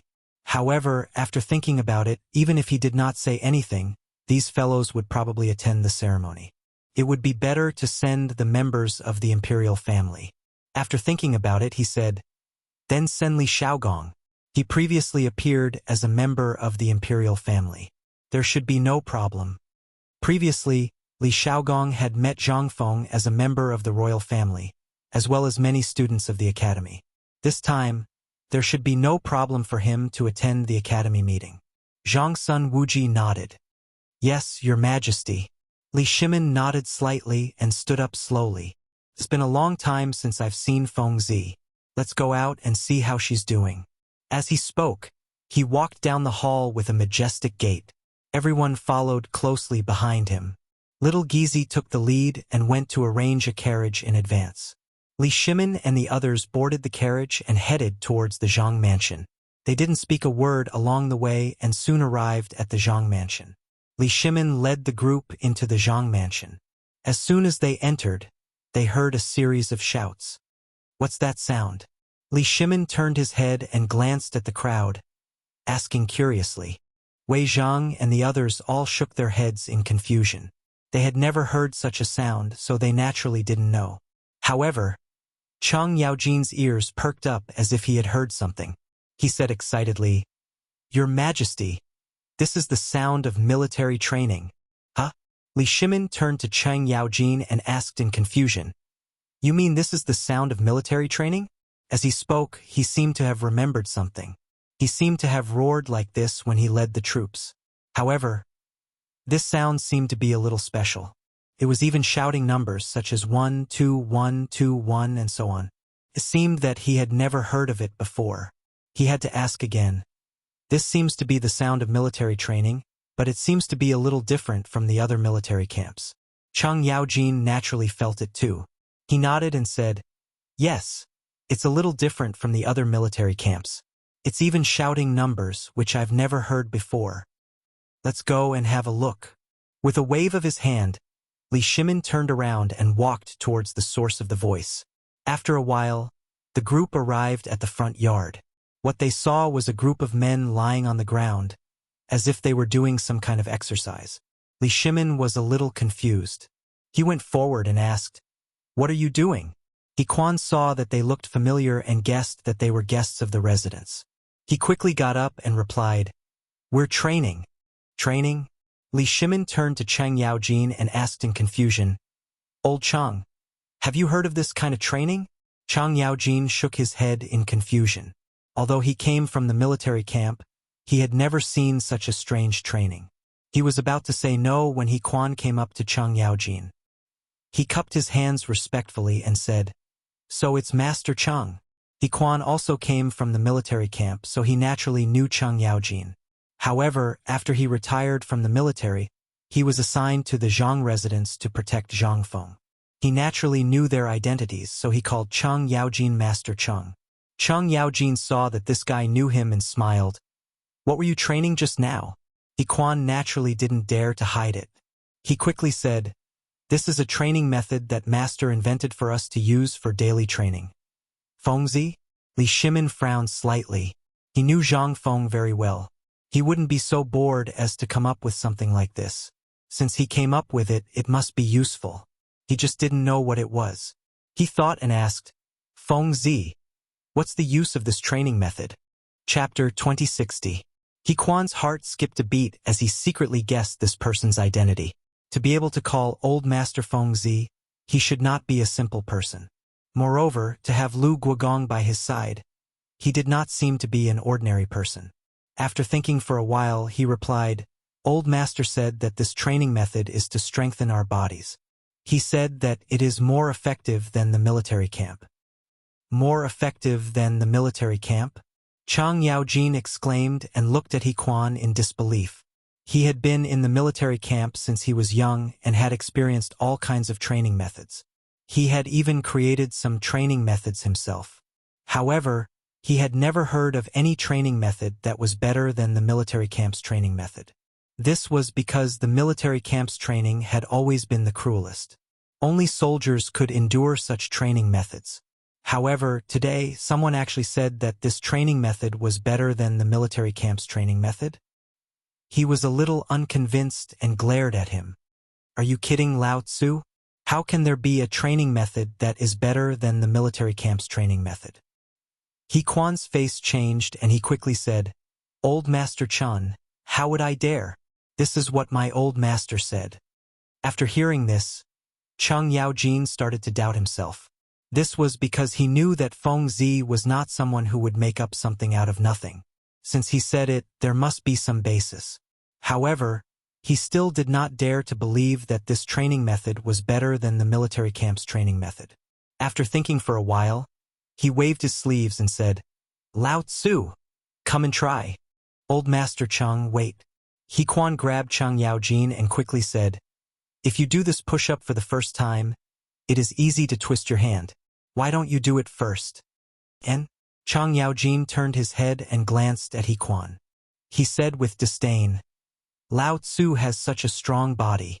Why would he be afraid of twisting his hand? After saying that, he pushed He Quan away and lay down on the ground, imitating the other guards and starting to move. Li Shimin crossed his arms and looked at Chang Yaojin playfully. In fact, he also wanted to see what kind of training method Feng Zi had created. Otherwise, he would have stopped Chang Yaojin just now. Wei Zhang and the others behind him had a look of disdain on their faces. They were just short of saying that it was a disgrace to the cultured, because in their eyes this action was really too unsightly. With both hands on the ground and continuously crawling, what kind of behavior was this? But in the eyes of the guards, this was a treasure. The most important thing was the training method created by the old master. No matter what, they had to complete it. At this moment, they were all attracted by Chang Yaojin. This was because Chang Yaojin had already done more than a dozen, and he didn't even pant. Thinking back, when they first did it, they were all panting like cows. Now that Lu Guogong was doing it, why did he feel so relaxed? If it weren't for the fact that there were so many of them, they would have shouted, "The High Duke is awesome!" Of course, Chang Yaojin couldn't hear these words. This was because he was currently immersed in the admiring gazes of the crowd. While he was doing it, he glanced at the surrounding guards. Look carefully. Lao Tzu can do it with one hand. Chang Yaojin glanced at the crowd with a proud face. Then, he directly let go of one hand and started to exercise with his right hand. But the moment he let go, he suddenly felt powerless in his hand. His face fell to the ground with a bang. "Old Chang, are you okay?"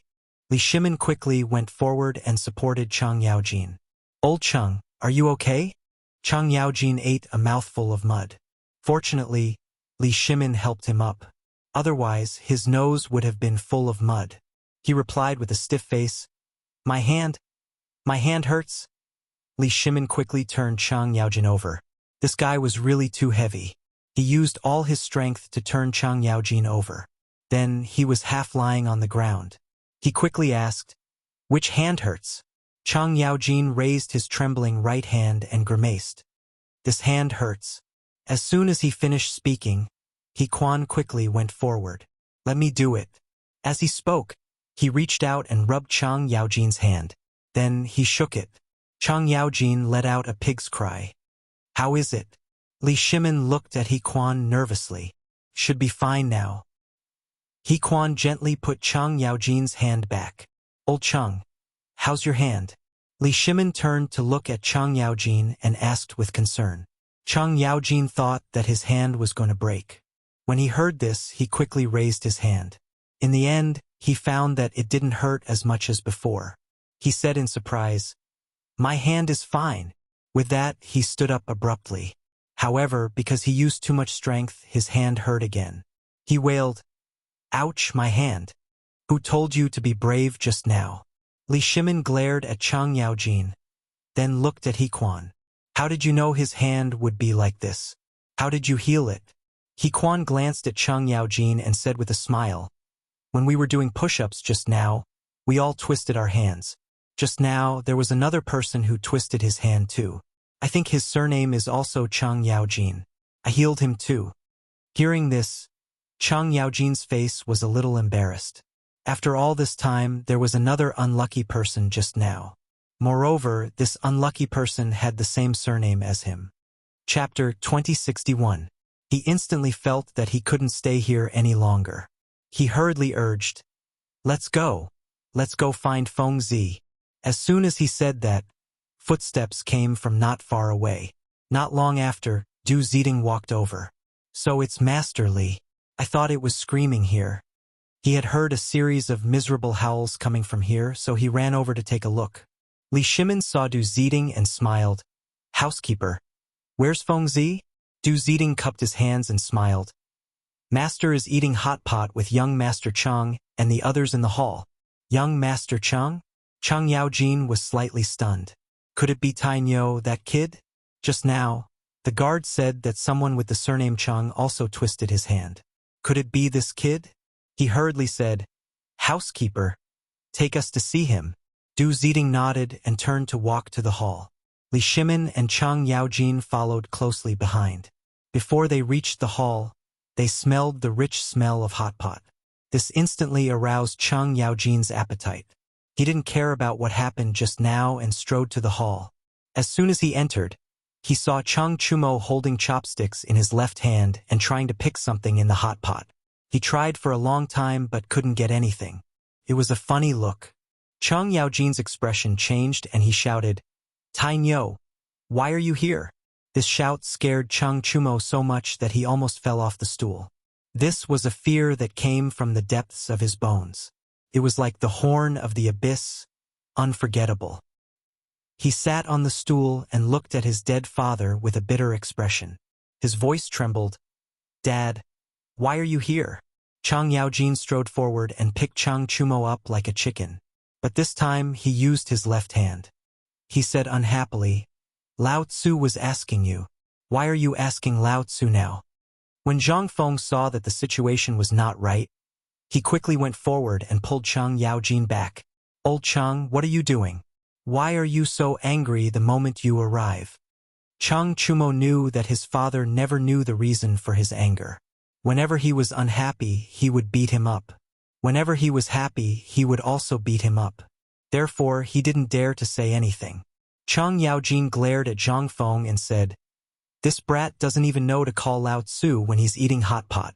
He's eating alone? Don't you think he should be beaten? Also, did this kid sprain his hand when he was exercising in the front yard?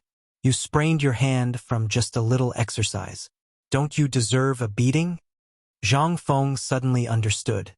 It turned out that Iron Bull was telling the truth when he said that old Chang didn't need a reason to beat him up. How could he be beaten up just because he was eating hot pot? And what kind of exercise was this? As he thought about it, he turned to look at Chang Yaojin. Suddenly, he found that Chang Yaojin's right hand was half-hanging. He was lifting Chang Chumo with his left hand. When he saw this, he instantly understood. Old Chang had also gone to do push-ups and sprained his hand. He didn't know that someone had told Old Chang that Chang Chumo's hand had also been sprained. Old Chang was angry, so he came in to settle the score with Chang Chumo. However, even if he wanted to vent his anger, this wasn't the time. Zhang Feng quickly pulled Chang Yaojin away and said with a serious expression, "Old Chang, even if you sprained your hand, you can't blame Iron Bull, right?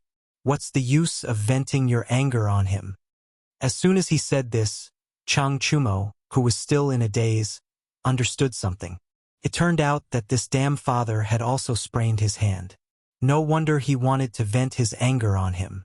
Although he mocked Chang Yaojin in his heart, he didn't dare to say anything. He didn't even dare to laugh.